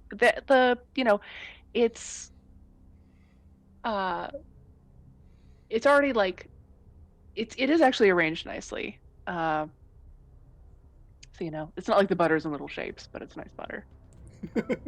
So Yeah, pre-packaged butter. Sophie just helps herself, this stuff in her face, waiting for the coffee, and like with a mouth half full, she goes, I could probably make you like an automatic thing for your door. You can just push a button and it opens. That way you don't have to get up every time. Like, we could even might be able to find an infrared transmitter remote thing out in the junk pile. We could make like a remote. You just click a button and it opens the door. He hands her a cup. She just drinks it and pulls out a piece of paper. She's like scribbling down blueprints and plans for this project that probably will never actually happen. Which he knows. He turns back to the machine to start it going for the next person who comes in. Yeah. It's actually a nice start to the morning for him to have everyone home and then to have someone just, excitable here. Like, you're definitely alive. That's nice. Yep. Not used to She's that. happy as a clam, just scribbling away with coffee. Yep. Who arrives next? Yeah. I was probably like 15 minutes early, honestly. Oh, okay. So do you want to describe your arrival? I'm taking notes on everything and everyone. I'll introduce myself, obviously, as a public official. And then that's about it. Introductions and then to the kitchen. I'll just sit at the table if you have one. We're kind of used to militia and being Yeah. like that because we worked closely together. I figured it'd be like occasionally. really formal between all of us because we don't know how to be informal around each other, I guess. Once you get to the kitchen, though, Teddy is just sort of like, just sit. I take like the cup that Dwight got me and I'm just like, I'll take a top off if you got any. He sighs and he pours from this very nice little demi-tasse into your cup. It was about like halfway. Yeah. Thank you. Yeah. And then I'll just sit there and prepare. Definitely the gentleman with the shaved head does an affectionate punch to the shoulder for Officer Bateman. It's kind of like, bah! Yeah, they're not all as huge as Teddy. Okay. Fit, but not all as huge. Teddy's just naturally huge. I just like kind of like, yeah. Punch him back a little bit. Are we That's squaring what up? we do. We could go a round or two.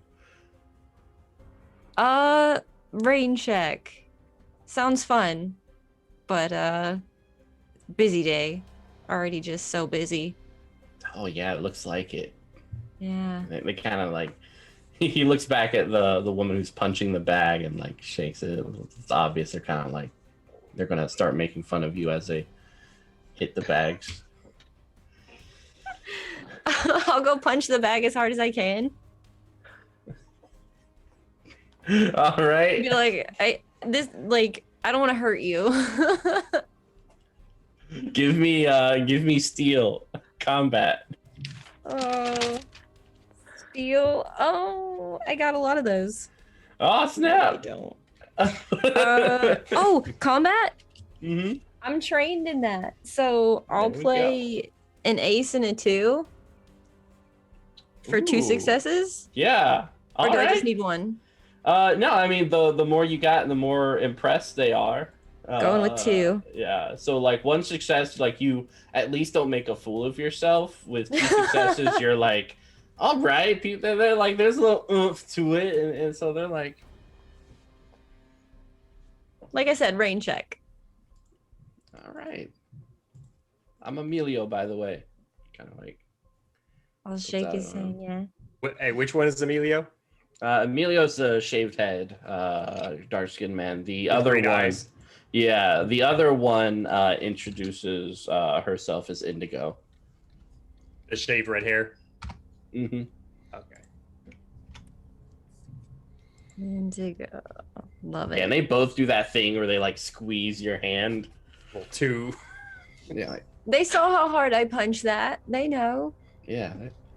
I But feel the- like I'm cocky now for the day. Like that was a Yeah, good. you're like, let's throw down, throw me into combat. Let's do this. Yeah, like I got a motivation boost. Like first thing, let's go. Maybe I might actually. Yeah. And the woman in the blanket is just has not stopped staring. If you arrive 15 minutes early, oh,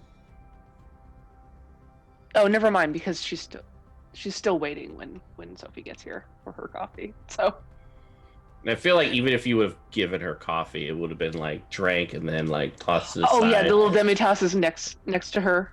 Yeah. She's just waiting for another. She's got to wait her turn. Yeah, like gonna need 3 of these before the day begins. Yep. Yeah, he just keeps fussing with the machine until people get there, and then they get their coffee. Who's next? Yeah, Flankman. Yeah, I can go next. Yes. Flankman actually arrives probably quite a while after Sophie, even after Sophie's being late.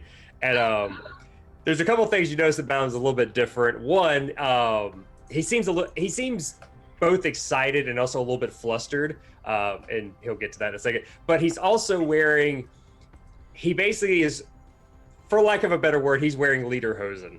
He's essentially got like climbing gear and a backpack on. He's got like these giant, he's got the pulled up socks. You can see his giant bowling ball sized calves. He's got his little hiking boots, and he's just Oh my god. he's like, apologies for my late arrival. I'm usually quite punctual, but I had problem finding appropriate gear for our excursion outside. I'm sure it'll be fine. Yeah, the 2 who are punching the bag, like they have not stopped laughing since you got here. Like Teddy gives them a look, but it's probably ineffective. Yeah, it's essentially like he's dressed as if you're going mountain climbing, even though that has nothing. He just found what he found that seemed appropriate. It's not his, But he's like, I'm very looking forward to whatever it is. Oh, I don't get out much. So, what's on the menu this morning? There's like a quiet, no, you don't say, from the table where Sophie is, and then she goes back to what she's doing. Yep. Whenever Bateman sees you walk in, she's gonna be like, "Howdy ho, Ranger Joe." And Sorry. and Teddy's been waiting for this, so he immediately hands you your steamed milk. He's like, oh, appreciate it. I haven't had this in quite a while. And he sips on it. Sorry about the decaf. Oh, no worries. He's like, believe me, I've got so much. I can feel my heart palpitating. I'm so excited. And as he said that, he gestures out to the foyer as if to suggest, "Are you going to give these guys decaf?" He goes, well, if I was able to give them a proper physical, it might do them some good. Hey, especially when he looks at the one in the blanket that's been that clearly has a 300-yard stare. Yeah. He's like, yeah, he actually seems at that moment his face kind of turns more dour. He's actually he's concerned. Is she still staring vacantly? Yeah. Can he do some sort of a medicine check to see if she's like in shock or something? Yeah, you can't. All right, what do you need for me to do that? Steam. Steam? Okay, let's see here. And he does tell you that she's always like that, but go ahead. Yeah. I mean, he doesn't like it when someone looks like they're just off. And and just my guy does have he's trained in things like advanced medicine. Oh, then yeah, if you're using advanced medicine, that's gear. Okay, yeah. I mean, either way, I've got cards for both. So, what would help me more, I guess, in this situation? So medicine would be strictly a kind of clinical medical perspective. You could use investigation to maybe get a little bit more outside of just like her physical well-being. You know what? Well, let's see. Okay, so I guess so you said either steam or gear, correct? Mm-hmm. As you said. Could I spend one of each? Yeah. Really? Okay. Yeah. I have a gear with a 2, and I have a steam with a 2. So it's just 4 altogether, but still. Excellent. But since he's trained in it, that I don't know if that helps at all. No, that's good. Yeah, looking.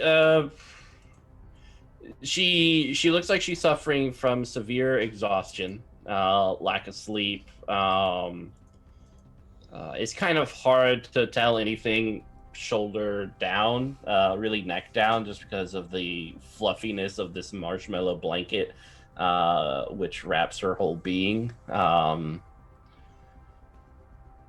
Her eyes kind of just have this processing look about it, as almost if there's like lots of thoughts and feelings behind her eyes that she's processing. Something must have happened, like, and especially for Teddy, like you see people come and go and stuff like that. It's I'm assuming it's cannibals. Honestly. Yeah, like it might just be like cannibals. Like when she's ready to talk about it, she will. We don't press in this house. Yeah, we don't press for details. Yeah, people seen some stuff in this house. Well, that's because none of you are properly educated in how to help somebody. He actually takes a notepad and like writes down a whole bunch of information. And he folds it and tries to put it in if there's a place or a hand to kind of slide it into. He's like, when you're feeling up to it, I would like you to come by my office for a full physical and psychological exam. I'm gonna need you to. You can tell her what to do when she's dead. I'm not going to tell her what to do. I don't, believe it or not, my expertise do not necessarily lie in creating constructs. My expertise are in preventing others from becoming as such. It's hard to tell the difference. Thanks for the clarification. Well, unfortunately, we all work in the same building, so. Give me a combat roll. A combat roll? Yeah. You're trying to block off two consequences. All right. So what do I give you for that? Steel. Oh, I'm sorry, Sir Steel. Let's see here. I have. You tell me how this works. Okay. The only steel that I have is my queen. which is for Iron Stomach. That has nothing to do with. That won't help at all. I don't know. Well, it's fine because the queen in your deck just gives you the ability all the time, and then after okay. that, it just represents the card that it's associated with. That should be on your character sheet. Okay, so how many points is it worth? I guess is what I. Let me see. So I'm bad with math. It's like that would be 12, maybe. 12, I let's see. think. Yeah. Is that enough to avoid at least one success, or to avoid one repercussion, or? When you play 2 cards in combat, you could play a 4. Let's see here. I see that's the only steel card that I have though. I mean, I'll use it. It's the only one I got, so I'll use it. I'm using the All queen. right. So you got 1 success or 2? Oh, that would be 2, right? 2. All right, cool. Well, I know it's above 8, but I don't know if I don't know how many more above 8 it needs to be for a 2 success. I'm fine either way. In fact, I would love to see the consequence of at least one. So No, so Iron Stomach, it's a diamond value of 7.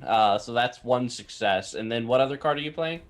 I only have 3 more cards at this point, and I want to hold on to them. So I will deal with fair. whatever happens. All right, cool. So the 2 consequences are you get tripped, and the other is you get a bloody nose. So you have which one do you want to eliminate? Which one would be funnier? Oh man, that's hard. I want the funnier one. hard to. I imagine she reflectively just punches up, and so he probably gets the bloody nose. Cool. Yeah, he's a big guy, so it's probably harder to trip him, but he can most certainly get a punch to the face. Yeah. Yeah. She like as you kind of like slip over in this little envelope with your details, she just like straight uppercuts in this reaction. The blanket like falling down. The blanket falls down, so we can see the no pants. Yes. She doesn't seem to care or mind. You see there's scars and stuff like that. Much of her body looks to have been pieced back together. There's even different like skin tones and stuff to some of her flesh, so it might have been taken from like another dead body. An unfortunate donor. Yeah, and she just kind of like wraps her blanket up again. So do I take 1 trauma to 1 trauma to steal? To steal? Okay. No, I'm fine. He goes, he goes, what is it? Oh.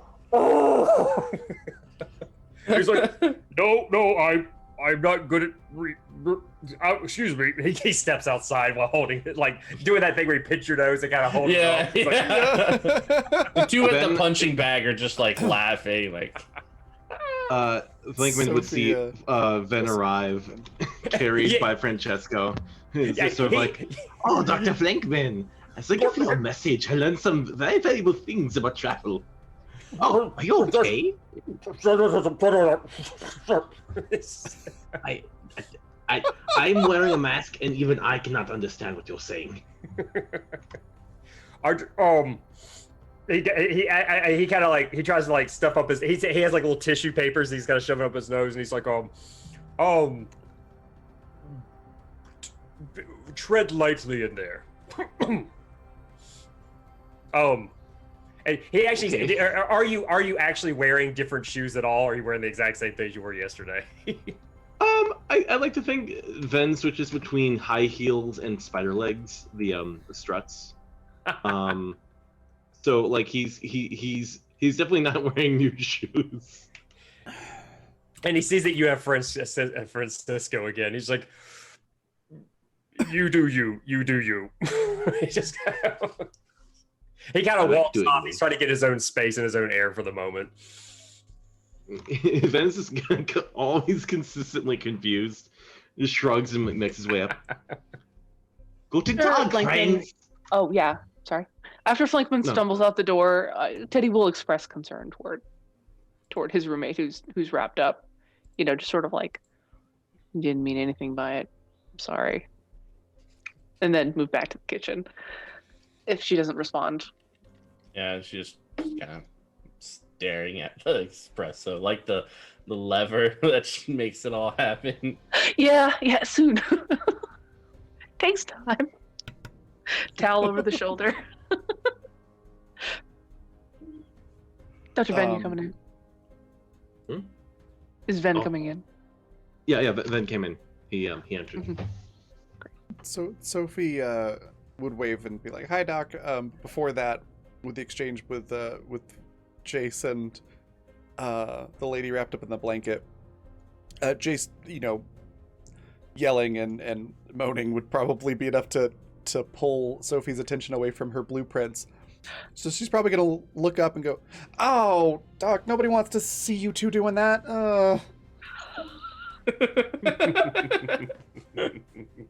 I have no idea what's going on. We are having breakfast.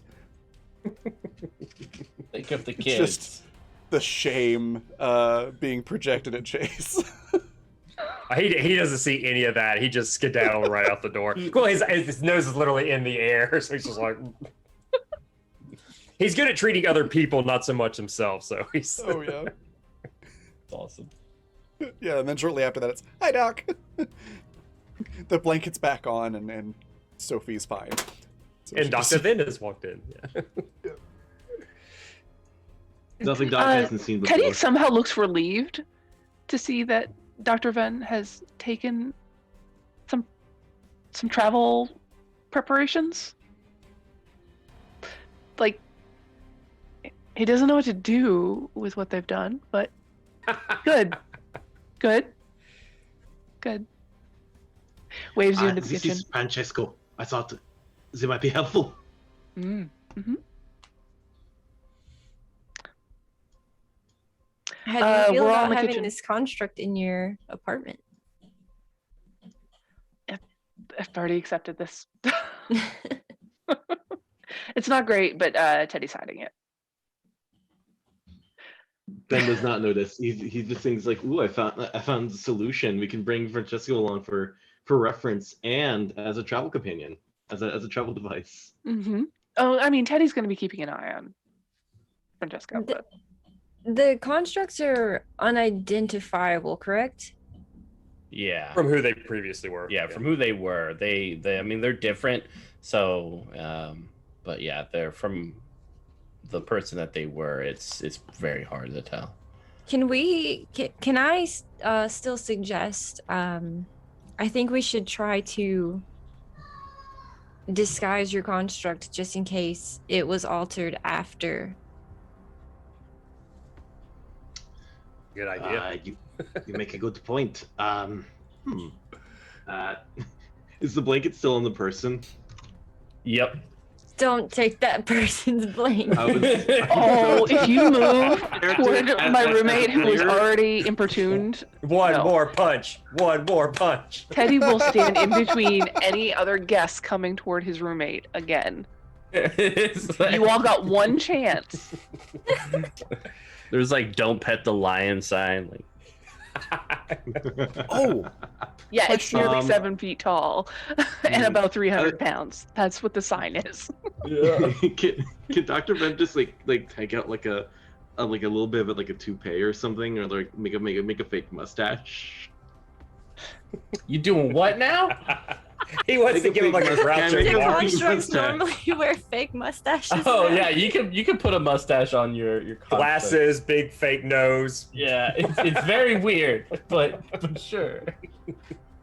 It I have surely a quick fix question. everything. Before Jace got punched in the nose, was his coffee already made? Like, did he take that with him, or was it set down on like the table? Well, he was sipping on it, and he probably put it down absent-mindedly as he And went it's to steamed go. milk, so it's not caffeinated if you were looking Yeah. for another coffee. Okay, it doesn't really matter. It's gone now. Sophie is drinking it. Okay. Oh, okay. Yeah. I was gonna say, yeah. Yeah. He put it down when he went to go inspect the person that he felt was not doing so great. Okay, yeah. When you run out with the bloody nose, so he just goes, he probably won't eat this.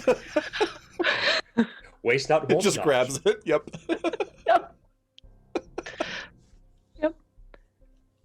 So if we all settle in, Teddy will keep making espressos until everyone has satisfied their need for Well, I mean, uh, Bateman will not be satisfied with any amount of caffeine, but generally everyone's had at least one, and then he'll just sit down and be like, "So the market, we gotta talk some flower sellers, some special ones."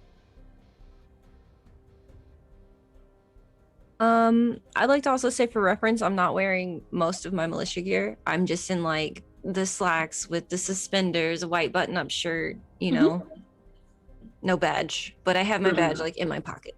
Great. Very professional looking, but very casual. Yeah. Is this streetwear? Is this what they're wearing these Oh days? my Yeah, is this what the kids are wearing? Got suspenders. Is this my what shirt the young tucked in children are enough? wearing? Gotta be honest, I love suspenders, so It's a good look. yeah. Is yeah. All right. So Can that also be a breath? Yeah. You guys Yeah, I was Okay. wondering that too. I Because was wondering, can I punched something? Yeah. Okay. You guys could definitely take a breath. That's perfect. All right, real I mean, quick. yeah.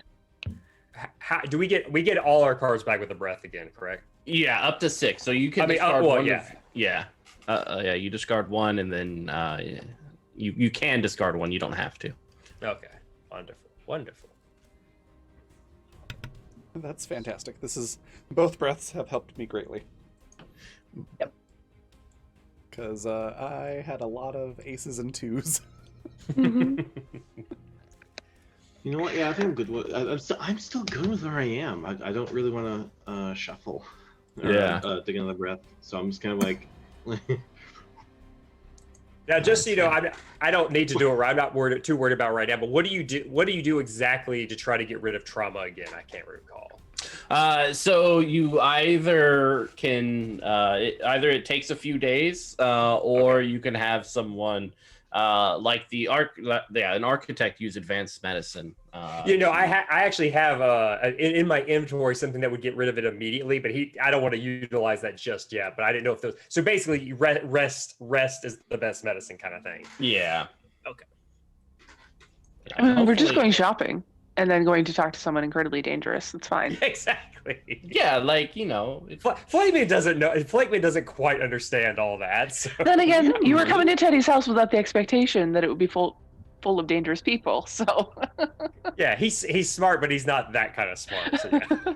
Teddy didn't expect it either. He woke up to them. The house was quiet when he went to sleep. So he's like, oh, this will be just easy breezy. Yeah, I thought you'd be good company in the morning. I had company. I have a Regrets. conundrum. Do we have money? Yeah. Oh, well we have employed. money. Oh. What kind of money do we have? I'm kind of curious. Yeah, there are. Oh man, I had this in my hand or my mind. Florins? I don't know. Yeah, the florin. Yeah, the florin. There you go. Sorry. Oh, okay. I wasn't sure. How many florins does Ven have out of curiosity? It's kind of like a modest thing. I mean, you're a scientist, so scientists usually are paid a lot more. They've taken place of the wealth class of society. They are the ones held aloft within the society. So, yeah, you two would definitely have a little bit more money than the others, especially more so than the technosophist, who everyone just kind of looks down on. Yeah. Because they're all jealous. That's what it is. You're just too adorable. Yep. Just so intelligent that they just don't want anything to do with me because I make them feel bad. That's what it is.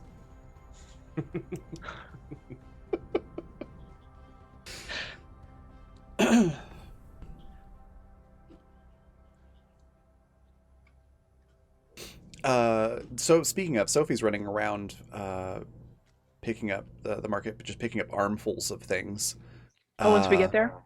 Yeah. Okay. Is this yelling things like, "Ooh, power converters!" and "Oh, this hinge will be perfect for this." Lists off some random project that she's working on, and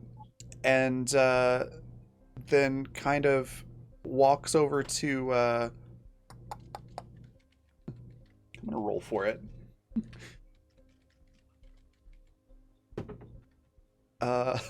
Walks over to Officer Bateman and goes, "You're good for all this, right? This is to help with the project. It's a work expense." What's the total? I don't know. Whatever the total is. She's got like an armful of stuff. Mostly components. I mean, it's oh, if it's stuff the Technosophist wants, it's pretty cheap because it's all junk in the They eyes consider of, Oh, okay. yeah, of most Florentines. It's basically you have someone approaching you with like all these like dolls and trinkets and stuff from like an antique store is probably the equivalent. Even if Sophie is carrying like a 36-inch like flat screen TV. It's like, I imagine it's like a bunch of stuff that you'd find, like old electronics you'd find at the thrift store that have been half disassembled. Mhm. yeah, and it's like old electronics in reference to 2100 compared to like 2020 objects and stuff are the new old stuff. So like Home printers. Yeah. yeah, it's like, oh, look at that. It's like an Apple or Alienware computer or like the the VR goggles and stuff like that. Like, oh god, so old. When So she asks, retro. I'll just say like, is there anything in there that could help my crossbow the way that you helped Big Sass? Oh, absolutely. And she starts pulling out parts and wires. And until you stop her, she's going to be going on for like 30 minutes of explanation unless you stop her. I'll just Like yeah, in detail, that's fine. play by play, where each screw goes, where the wires, how the wires are It going to work. never ends. Why she As chose we're- yeah, that I'll- specific gauge of wire. All of it. I'll like lead you around and find what I need to find as you're talking, but I'm not really listening. Just like let you perfect. talk because you seem happy. Yeah, and this, Yep, so you guys, Sophie's like a toddler explaining her big plan for something, and just as happy the adult is listening. it's like, can look listen. what I did. That's what I do for a living. Yeah. Then The, it's looking for um, chemicals. Oh, go ahead. the place where you guys are at is called the Ponte Vecchio, which is a lovely like medieval style bridge with buildings on either side of the bridge and like a walkway in between. It's gorgeous. It's over the river, and for the most part, people here are selling different items and such, particularly agricultural bread and stuff from the farms outside of the walls. It's like a flea market.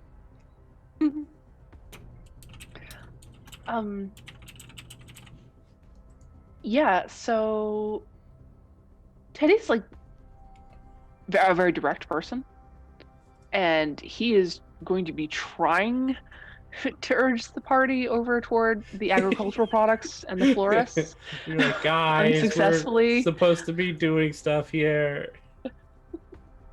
He's also curious about the florists. He hasn't really had an opportunity to visit them, but having guests over with everybody has him in mind of dressing the kitchen up a bit more. So Yeah, that's fair.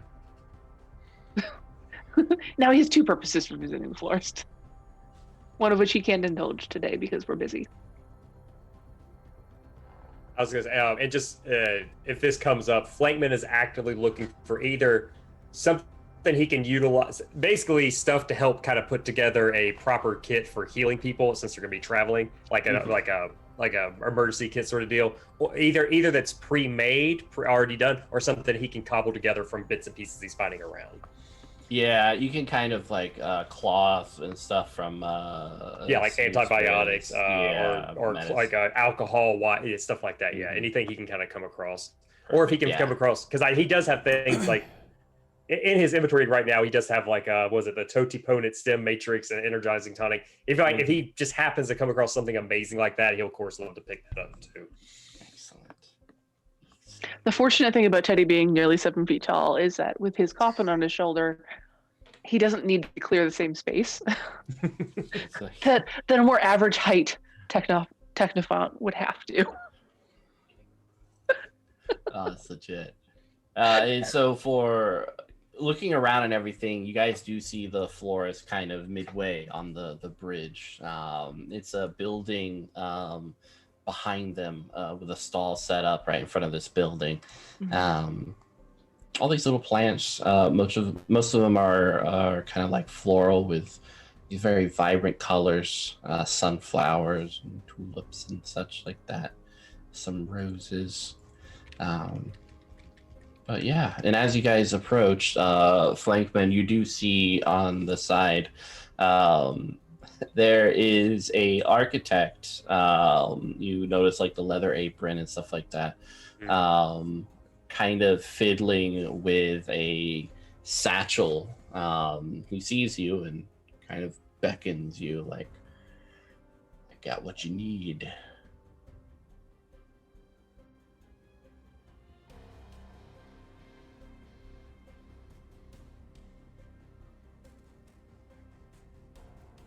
Are you frozen? He's either very focused or very frozen. Frozen. Yeah, I think he's he's frozen. Yeah, that's funny. It's like right at that moment too. Oh no. Yeah, we'll go to the flowers if you guys want. Did you need to pick up anything then while we're here? I mean, I'm looking for chemicals, some kind of things that could put more development into for Citadel.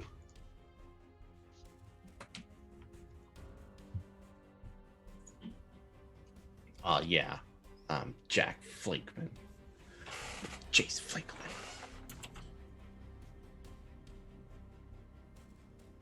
I think we got you back. What? I just heard Jace Flankman. Did we get? Oh no, he dropped. Yeah. We'll get him back here shortly. Cool. But yeah, what are you guys doing?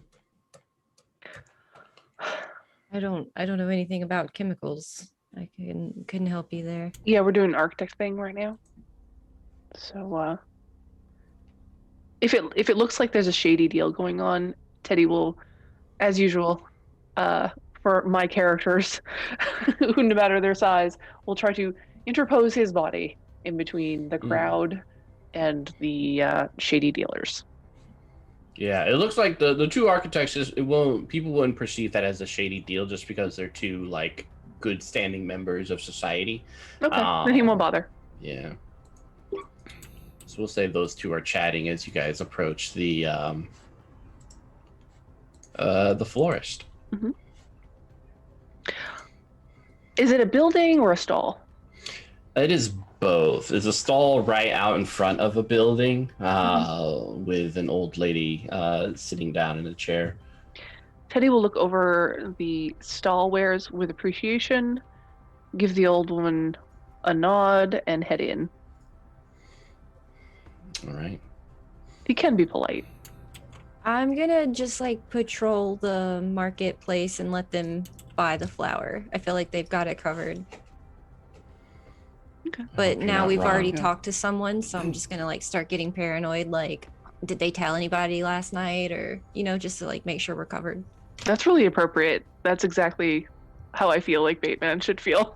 I'm paranoid now. I'm like, oh, they're gonna know. They're gonna know I went. Yep. How would they know? They're gonna know. How would They're they gonna know? I'm like extra cop mode today. Yeah. I think Sophie's just tagging along with Bateman because she's a lot more interested in what's at the market than she is about flowers. Yeah. Okay. So is Ben coming with me or involved in the architect conversation? You're muted. I think that would go with Teddy. Yeah. Okay. Great. Yeah. So Teddy will be very direct, as he always is. Go straight to the counter inside, lean down, and say to whoever's standing behind it, looking for something special. Sorry about the train noise. It's No cool. worries. Yeah, looking at this person, kind of a dark-skinned woman with brown eyes, very long, straight hair, with bangs which kind of go right over her eyes. She has a few freckles as she's gazing at you, and this kind of green poncho over over everything. She kind of leans in. This place looked like it once was maybe in the before times, like a jeweler like place. Like so it's glass and you see several like beautiful like florals, rare and unique, or at least from your perspective, because you haven't really seen any diverse fauna in like a long time. And she leans in and just kind of looks at you. Sorry about that. Oh, you're fine. So what are you looking for and how much do you have? I heard that got some kind of sciencey type flowers here. And then he actually like points to a rose on his scarf. And says, well, you know, I don't normally spend much, so I've got what it will take. All right, I think it could help you.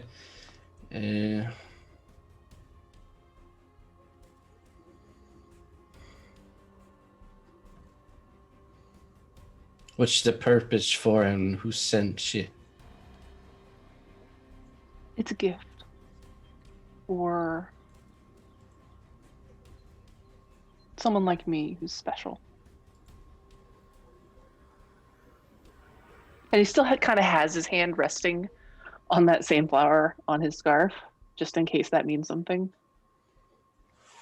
Yeah. Give me a flesh. This person is somewhat suspicious of you. Okay. It just takes a card that matches the suit. Yeah. Okay. Yeah, this is a charisma check. I've got a 3 of hearts. Excellent. Okay. Yeah, she's kind of seems reassured by. It's a morning glory.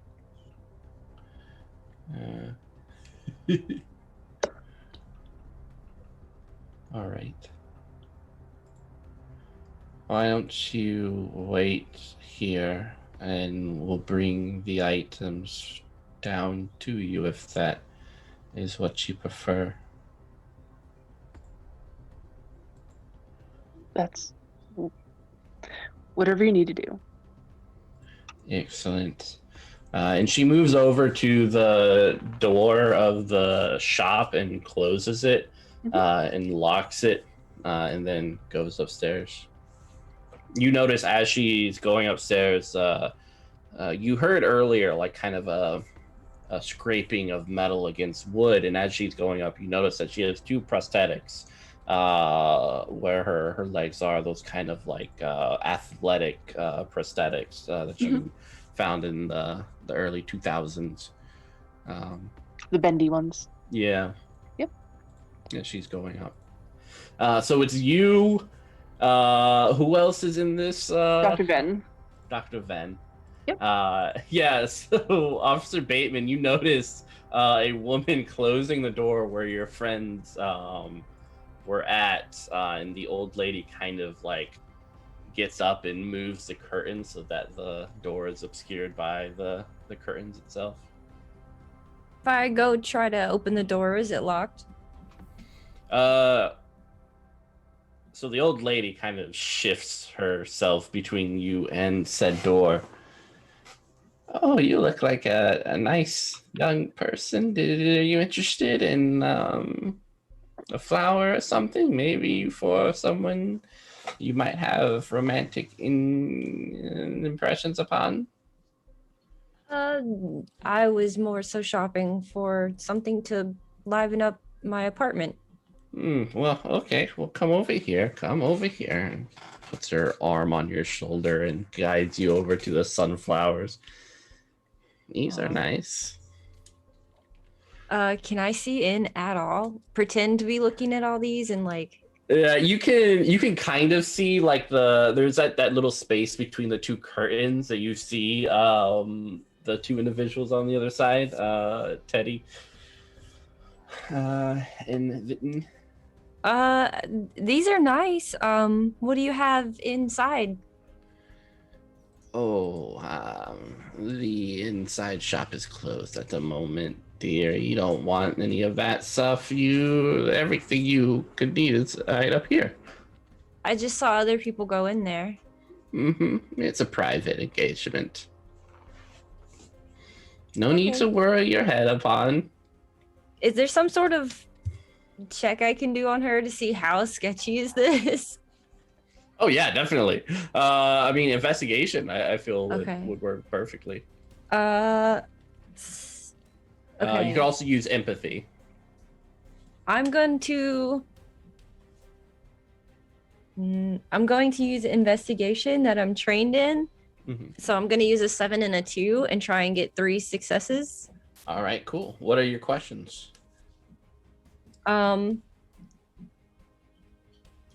I'll just say like, level with me. I know who went in there.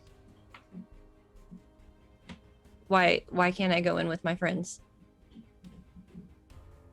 Yeah, she looks at you. There's like a spark of fierceness about her as she looks and confirms something with someone behind you. Several meters. You kind of turn, maybe shift your eyes, and you notice that there is a older man wearing kind of a black suit, watching from across the street. Nice suit. As nice as can be for the time. Well, it's not new, but it's at least well maintained. But yeah,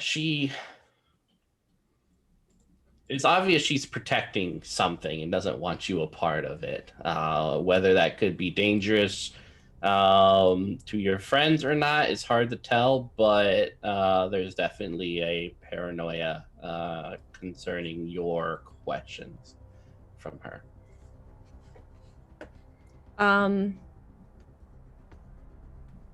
Did I clock the building at all? Like windows, exits, other, ways in or out?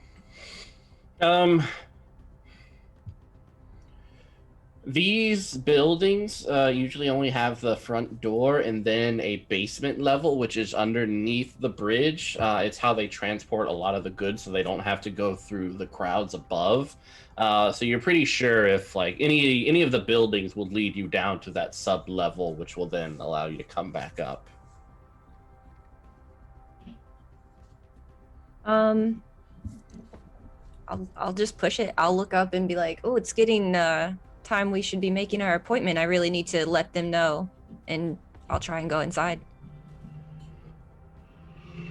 All right, she's going to try to grab you, so give me steel athletics. I don't have a steal, but I'm trained in athletics, so I'll play 2 for an 8 Excellent. and try and get, I guess, just that 1 success. Oh wait, no, I have a joker. That's an automatic success, right? Yep. I want to play my joker against her, trying to grab me. Yeah, you kind of you break away from her. Just kind of like pull back and be like, there's no need for this. I'm just getting my friends unless something's wrong. Something is wrong. They have an appointment. It's private. You can't go in. We didn't make an appointment to be here. They now have one. You don't. Sophie And the just looks doors. because she's just been quietly tagging along this whole time. Just looks at Bateman and goes, "Do you want me to kick her in the shins?" Well, I can. Kick that old lady. There's no need to escalate things. I love that the price is going up every bit of trouble you're adding to this. It I really will, is. Sophie's good at reading people, right? So I'll look at Sophie and say, no, this is fine. You can keep shopping, and try and give her like this tone of go figure out what's going on somewhere else, maybe. Okay. Indeed. So Sophie just kind of looks at Mimi and goes, "Really? This doesn't look fine, but okay, if you're sure." And then she'll go to shop. You're supposed is- to be good at reading people. No, terrible at reading people. It's like, But she will keep an eye out for anything unusual because, like, the interaction with the old lady was odd to Sophie. So she's doing the thing, but for different reasons. yeah. And going back over to our other architect, Flankman approaching this other architect who has this little satchel will pull out a vial and 2 scalpels. He's like, it's my own concoction. Yeah, are you interested? So this was Flingman's little side piece. Mm-hmm. How I guess 2 questions. Why are words escaping me? How shady does this guy seem? / how enticing does what he's showing actually? Because once again, Yeah. Flagman recognizes quality stuff. So is he blindsided by this, or is it's kind of just like, I could do better at home? Yeah, it looks interesting. I mean, he's a scientist, so scientists are definitely. Do I held aloft in recognize him? society. Maybe. Maybe not recognize him, but you recognize the leather apron. So he's an architect like you. Okay, and I don't think he just picked he didn't just pick the apron off of anybody. He seems like he kind of knows what he's. Oh talking yeah, about, that maybe. would be. Oh god, that'd be horrific if someone picked up an apron. You can't just pick up aprons. It's crazy. yeah, you're right. Flagman wouldn't even think about that. That's right. Okay, I guess can he tell what it is or what the quality of it is? Yeah, go ahead and give me a check.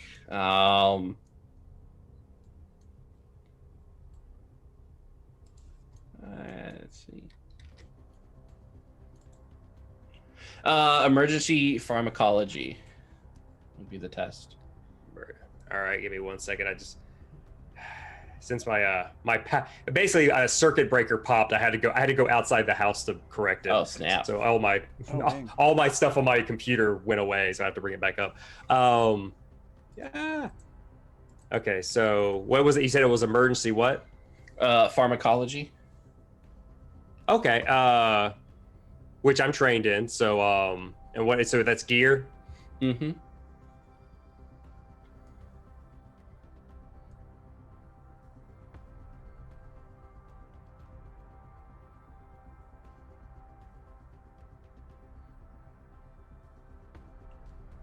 Oh no! He froze again. Oh no. The struggle is real.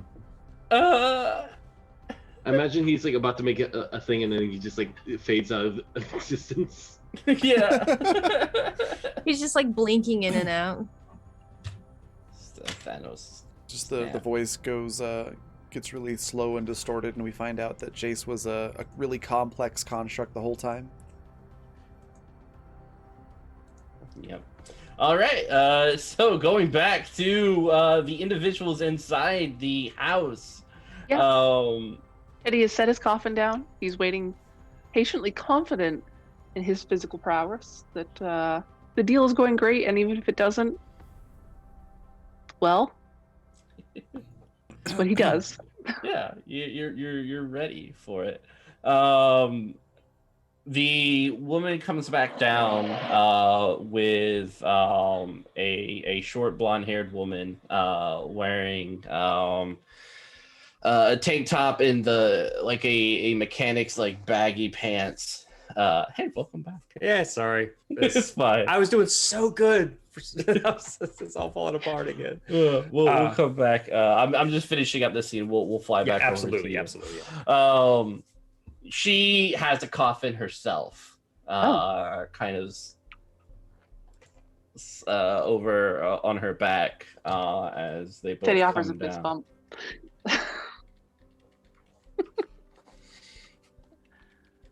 And she kind of opens the coffin and starts putting on the items. And it's kind of like Iron Man, like you slap it on and it just starts kind of contorting to your body as it goes. Should he be taking this as a challenge? Yeah. Okay. Same. Yeah, it's I'm basically just making sure. I don't know the social. I don't know. No, it's like it's the equivalent of someone coming down and starting to load their gun in front of you. It's like, this can't be good. This doesn't end well for anyone. Yeah. So as he's putting it on, he's like, "Is there a problem?" She says, there won't be in a few, so everything should be fine."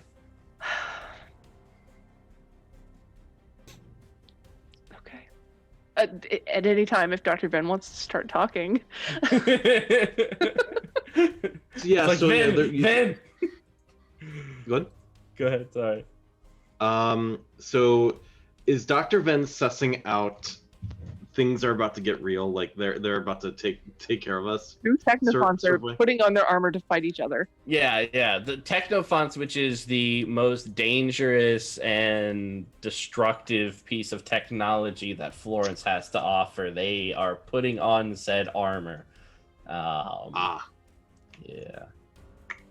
The old lady Not didn't want to good. sell Teddy a flower, even though he's a very sweet and kind man. Flowers are like, this You happens know to what? me every time I try to buy a flower. If we are going to go hard, there's a little thing. There's a little like tap from his skull, and like kind of like another black card comes out, and it's like, oh, this is bad, and it kind of takes out. I think it's called a motor unit recruitment override. And I'm going to stick it into Teddy. And you now have an additional success to a single plane skill of steel at a cost of an equal number of steel trauma.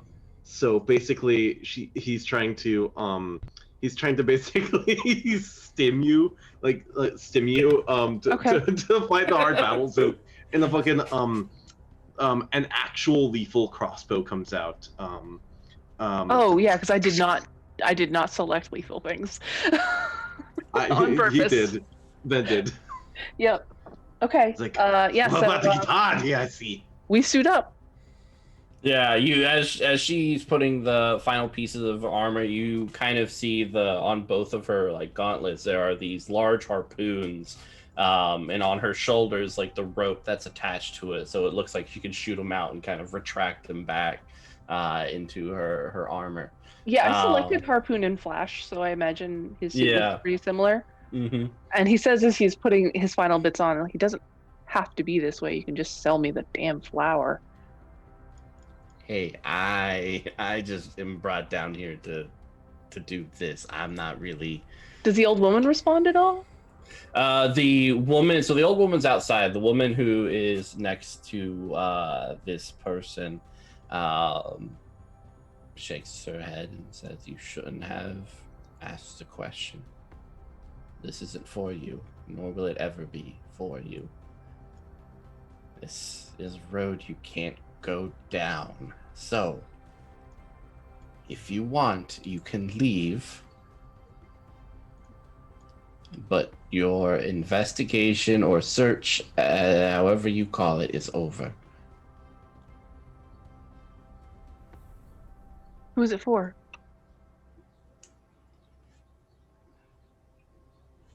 Those are your two options.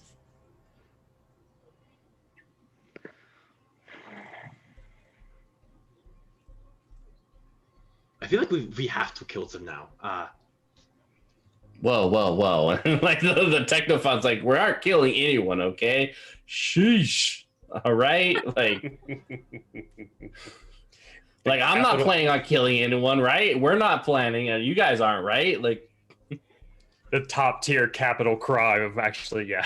we ain't killing anyone. Dr. Venn, we had this discussion last night. I could be put in your bin any day, but it doesn't mean I want it to be today.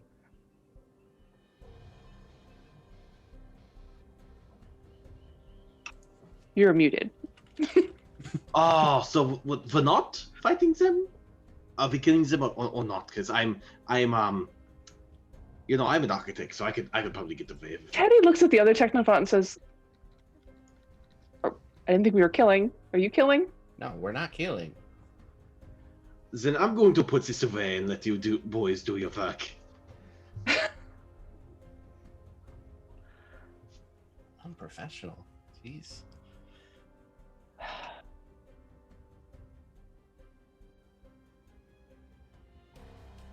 But Ziblay, are we going to bring out the fisticuffs, or am I going to inform you that you would be assaulting a member of the Citadel, and your entire operation would go down, even if we don't take care of you now?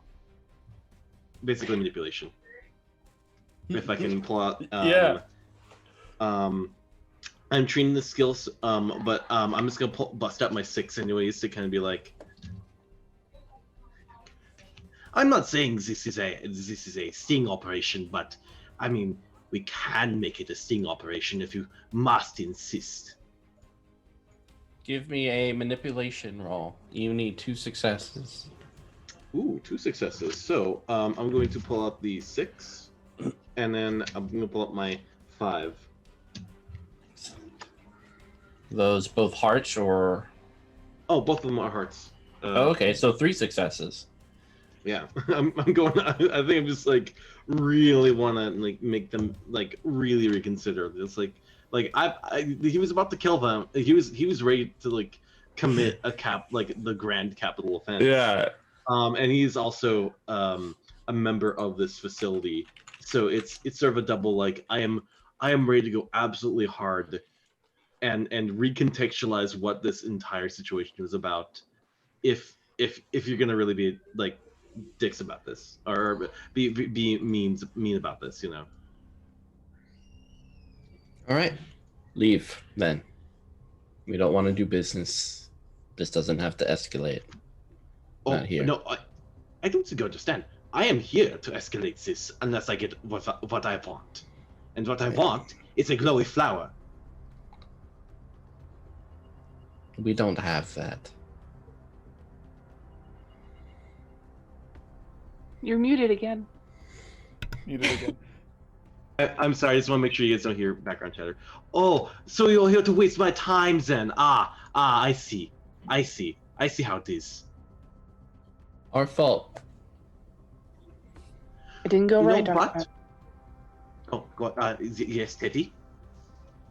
The lady has said no. And he starts unassembling his armor and putting it away. The other Technophant's like very like sadly putting the armor back in the coffin. He gives her like a sassy nod and says some other time. We can play Rock'em Sock'em Robots another time. Is it normal for It is florists- flirtatious, but he's not good at it, so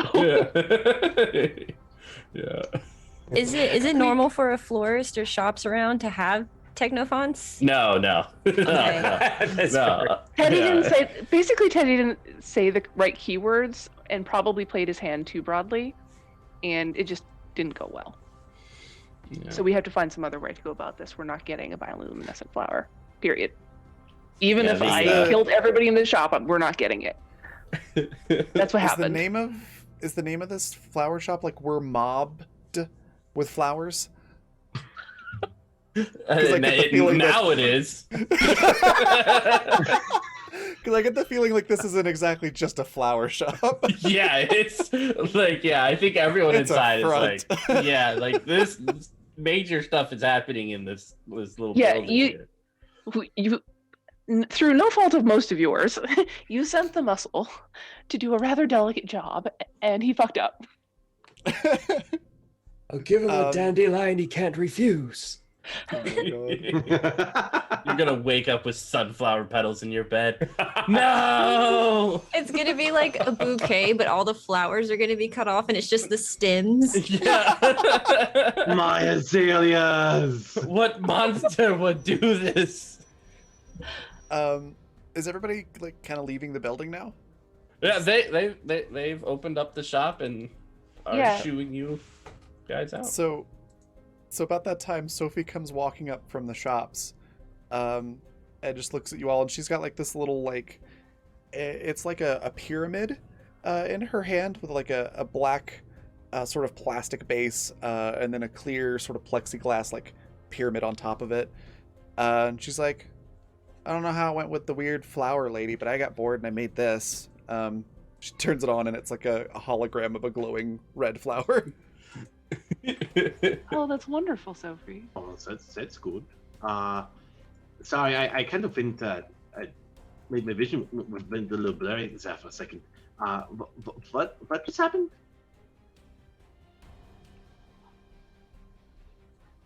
With Sophie? Are you asking Sophie?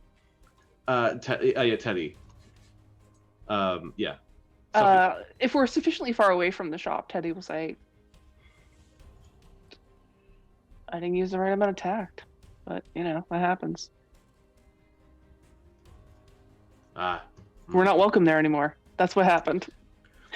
Oh. What did you do? That's a bummer. Didn't say the code word right? I don't know. Didn't know there was a code I never word? got a code There's a word. code word to buy flowers? Uh, Oh, see, this is why I don't do the dating thing. It's so complicated. Yeah. Right? Though I think maybe might have got a date out of it. Rock'em sock'em sort of- robots. A date with destiny. He adjusts his scarf as he says that. Sophie Tucks the already end back looked. into his boiler suit. Sophie already looked confused, and then when you say you got a date out of it, she just looks even more confused. She's like, "All right, well, will this work?" She holds up the hologram thing. I'm very impressed. I think that'll be great. What do you all think? It's perfect. Do we want to try again to complete this transaction for Flankman? I mean, Yeah, we could try again. Yeah. Yeah, I would yeah. ask them to see if they know that they can get it. They didn't even have it, or right? Is that right? Oh, they definitely had it. They might have I been got- lying to you. If they Oh, had a they technical there, they were. had it. Oh, that feels bad. That hurts. Yeah. Yeah. So Flankman, the satchel and stuff like that. Try did you, again.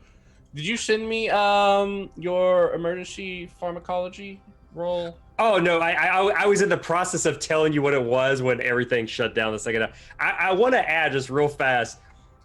In a way, it's probably good that Flankman missed out on all of this. Had Flankman actually seen Dr. Vin be so eager to kill people, he would probably rat him out, maybe. That's fair. Oh, you're part of our group and you're willing to kill when he's probably a good thing he missed out on all of that. But he's ignorant, so he won't act on anything like that. Excellent. So yeah, what was your roll? Okay, so you needed me to provide a gear, correct? Yeah, pharmacology. Pharmacology, and I only how many or do I try to go for as many successes as possible? Two successes. So one consequence will let you know what it is. The other consequence will let you know the side effects. Okay, so that's what I'm going for. Well, in that case, since I don't have too many, can I use something other than just gear? Because I only got one gear card. Ooh, no, just gear. gear? So you can Well, in figure that out case- like one of those things. Well, then, he really wants to know at the first just what it is exactly. So I have a 3. I only have a 3 gear. Excellent. So taking a whiff of it, it smells like a concoction of like adrenaline and a few other things. You're pretty sure it will cancel out the receptors in your body that connects you to pain, and will make you a savage in combat for like a few minutes. Ooh. That's not he himself, that kind of goes against his ethos. He's just like, Yeah. so he kind of looks at it, he probably sniffs a little bit and he kind of figures it out. He's just like, oh my, you don't have something a little bit more medicinal, but not in a harm, something that will cause harm to someone else or to others? Look, I'm gonna let you in on a secret, okay? This might seem like it can only be used to deal out pain, but I've been married for 5 years. This thing right here, great stuff. I guess the real question is, would Flakeman get what he's saying? You're like, is there any way to test for that, or should we just we'll just play with it? Flakeman has to think on that for a bit. You know what? Because how much are we asking? I don't know. Yeah, he'll give a number that's within your range. It seems reasonable. Yeah. Just Not the too fact much. that it's something relatively new to him and he might want to reverse engineer it later. It'd be like, fair enough. I like to help support, other architects. So yes, let's go ahead and make this transaction. And he hands.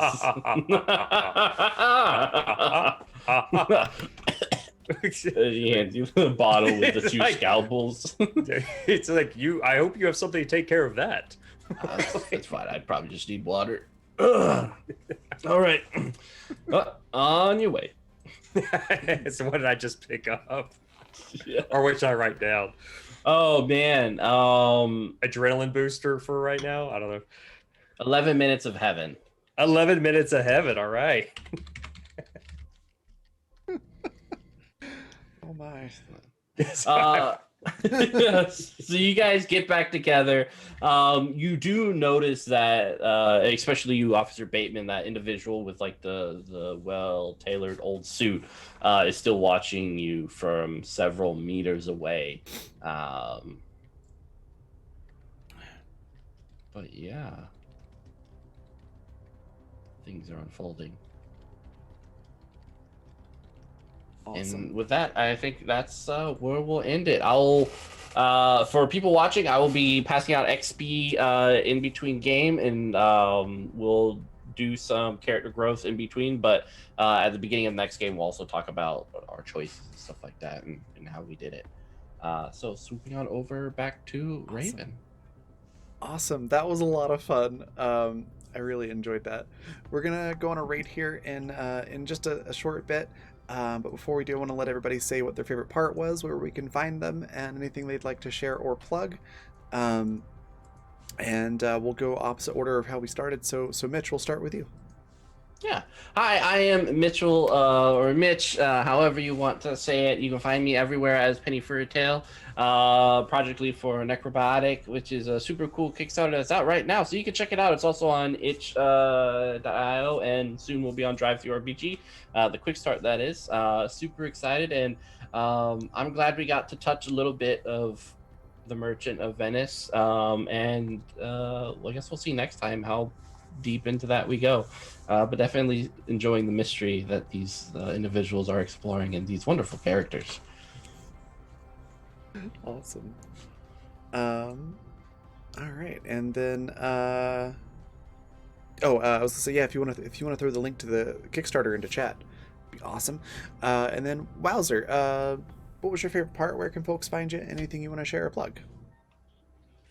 Let's see. Favorite part is definitely been just being like, if we're gonna go hard, I'm gonna go hard, and like I'm gonna kill you. That was nuts. Yeah. That was good. So yeah, that was too intense. Like I was tense that whole time. That was good. That was good stuff. As far as stuff to plug, I don't really have anything personally going on other than this right now. So, follow all of these beautiful people that I'm with right now. My name is like Wowzers, just like this on Twitter. So follow for updates on what I do. Other than that, I would like to say, if anybody likes the cards that I'm using, these are amazing cards. They're all super cool. If anybody likes these, check out the artist, please. It is Chet Phillips. It is Chet Art. So go follow him. Etsy shop. Awesome. Very cool. Those are really cool cards. I love them, and they're very like a good size in my little hands. Nice. Next, we'll hop over to Josh. What was your favorite part? Where can folks find you? Anything you want to share or plug? Apparently I missed the best parts, unfortunately. It's like I missed the tense and negotiation scene. But I mean, you missed an utter failure, and I'm not sad that you didn't see my character just fail utterly. we almost got to see some mechanical mayhem, so that would have been fantastic. But no, I mean, I actually am enjoying just getting to know the world in itself better, like the fact that like what's scarce, what's not scarce, what's in abundance, what's not. Like I actually enjoy that, the world building aspect. As far as and once again, teenagers and troublemakers, please listen to me and my kids act silly playing Dungeons and Dragons. Go to DM's Guild and find my book Mage Duel. I think it's Mage Duels for D&D 5th edition. That's the title. I know it's not the best, but the rules are fun. You can get it for free. It's fine. And there was something else I was going to say, but I forgot. But and just kind of an aside, as soon as I get a paycheck, I'm going to be part of the Kickstarter for this Necrobiotic. I really want this book. It's gonna be awesome. Yeah, I'm like even before we were playing it, I was like, this seems really intriguing. Now that I'm playing, I was like, this would be. I want to know more and more and more. I want to know the world. I want to run a game. I want to do this so bad. I really want to see what Noir contributes to this. Me too. Yeah. Yeah, I hope we get to that goal. Yeah, I'm sure we will. It's gonna be great. That's awesome. All right, Hope, you're next. Same questions. Oh, great. Yeah. So my favorite part, honestly, like this was all really good, but I love that I said that Teddy had roommates and Mitch came up with roommates and they were home, even though I hadn't intended they'd be home. They were, and it made breakfast a lot more interesting. Like Teddy's gruff, but his roommates are a mess. He's the mom somehow. He's the rock out of all of them. He's the rock. I guess it makes a lot more sense with the places he hangs out. If this is like if that's quiet in comparison to home. Yeah, he pulls the espresso thing. Like it's like the when you open up the cat food for your cats, they're just all like, oh my god, what's happening? I need to be a part of this. Yeah. I'm really like last time I was all like, oh my god, I love the chemistry of this group, and then now I'm just like, oh, I'm really enjoying seeing it fall apart so that it can rebuild. We are a force of chaos. We'll put it together stronger, faster. Also, I mean, Teddy has a date, so you know. Yeah. That's good. I'm Hope Tracy. Find me at Hope Tracy 71 on Twitter. I just put a long ass thread about my cats down, so you know, if you like cats and neurodivergence, there you go. I also play on Milady Saito's channel on Monday as a why not wild magic sorcerer with designs on the throne of her country. And here for Elite Beskar, on which is a Mando-themed Star Wars game, I'm introducing a new character this coming week. Yeah, that's it. Awesome. And then Anthony, same questions. Favorite part? Where can folks find you? Anything you want to share or plug? Favorite moment was very much Dr. Venn deciding to kind of like go nuclear on that situation. I'm very sorry for injecting that stim into our Tignosivist. It's good to know, though. Good to know. So I think you might have gotten some steel trauma, I think, from that. But yeah, okay. Seeing him kind of like decide, like, okay, I'm gonna be crazy for a hot second. You know, you can find me at Twitter, twitter.com/chatterboxeva. I'm just very happy to be part of this. I have other projects that I'm developing right now, in between a lot of inner life stuff. But for the moment, I'm just happy to be part of the stream, and excited to see how this plotline continues. I don't really have much else. Just kind of happy to be here. Awesome. That just leaves me. My favorite part is the whole scene at Teddy's place, with all the roommates and how everybody interacted with them, and it was a lot of chaos, and we got to see different ways that the characters react to the same kind of things individually, and it was just a really good scene. I really enjoyed that. But the whole thing was a lot of fun. You can find me next in about 2.5 hours. I'll be GMing Animus Absentus, first episode of the season. I think might be the second one. Anyways, it's the first episode where Annie has her memories back, so that's gonna get really interesting. So you'll want to come check that out. We're on episode 43 tonight, so it's pretty cool. And then other things to share or plug are just sponsors, which I'm putting into chat. Fundamental RPG, which Animus runs on. It's a D20 system. You can pick that up on Amazon if you want the physical book, or if you would prefer the PDF, you can pick that up at coffee.com/raven/shop. Like it says at the bottom of the screen, just add /shop to the end. And that is currently on sale until the end of the month for the PDF version. Also at the same website, you can pick up Intrepid gear, which is adventuring gear for real life. There's drinkware, apparel, accessories, all kinds of cool stuff with a tabletop or adventure theme to them. Yeah, go check that out. And then finally, Die Hard Dice, which are really, really good dice. They make polymer and metal dice. I use them almost exclusively in my dice bag, and they sent me this really cool prismatic rainbow set this month that I've been really quite enjoying. And you can pick up your own set at dieharddice.com, and then if you use Black Feather May, capital B, capital M, all one word, and get 10% off your order. And then finally, if you want to catch up on this show or others on the channel, you can do so at the Fantasy Network at watch.thefantasy.network. So yeah, this was fantastic. I had a whole lot of fun. We're going to go on a raid. I'm putting our raid cry into chat, which is just, do you have decaf? Because I thought that's a really funny recurring question that gets asked. And we're going to go raid. Let me just make sure they're still online. They are. So we're going to go raid Stella Luna, who's doing a Nice. Thirsty Sword Lesbians marathon. They are phenomenal. Super cool person. Very good channel. Definitely give them a follow if you're not doing so already. And say hi and throw the raid cry into chat as you go in. And I will see you all in a couple hours. Bye, everybody.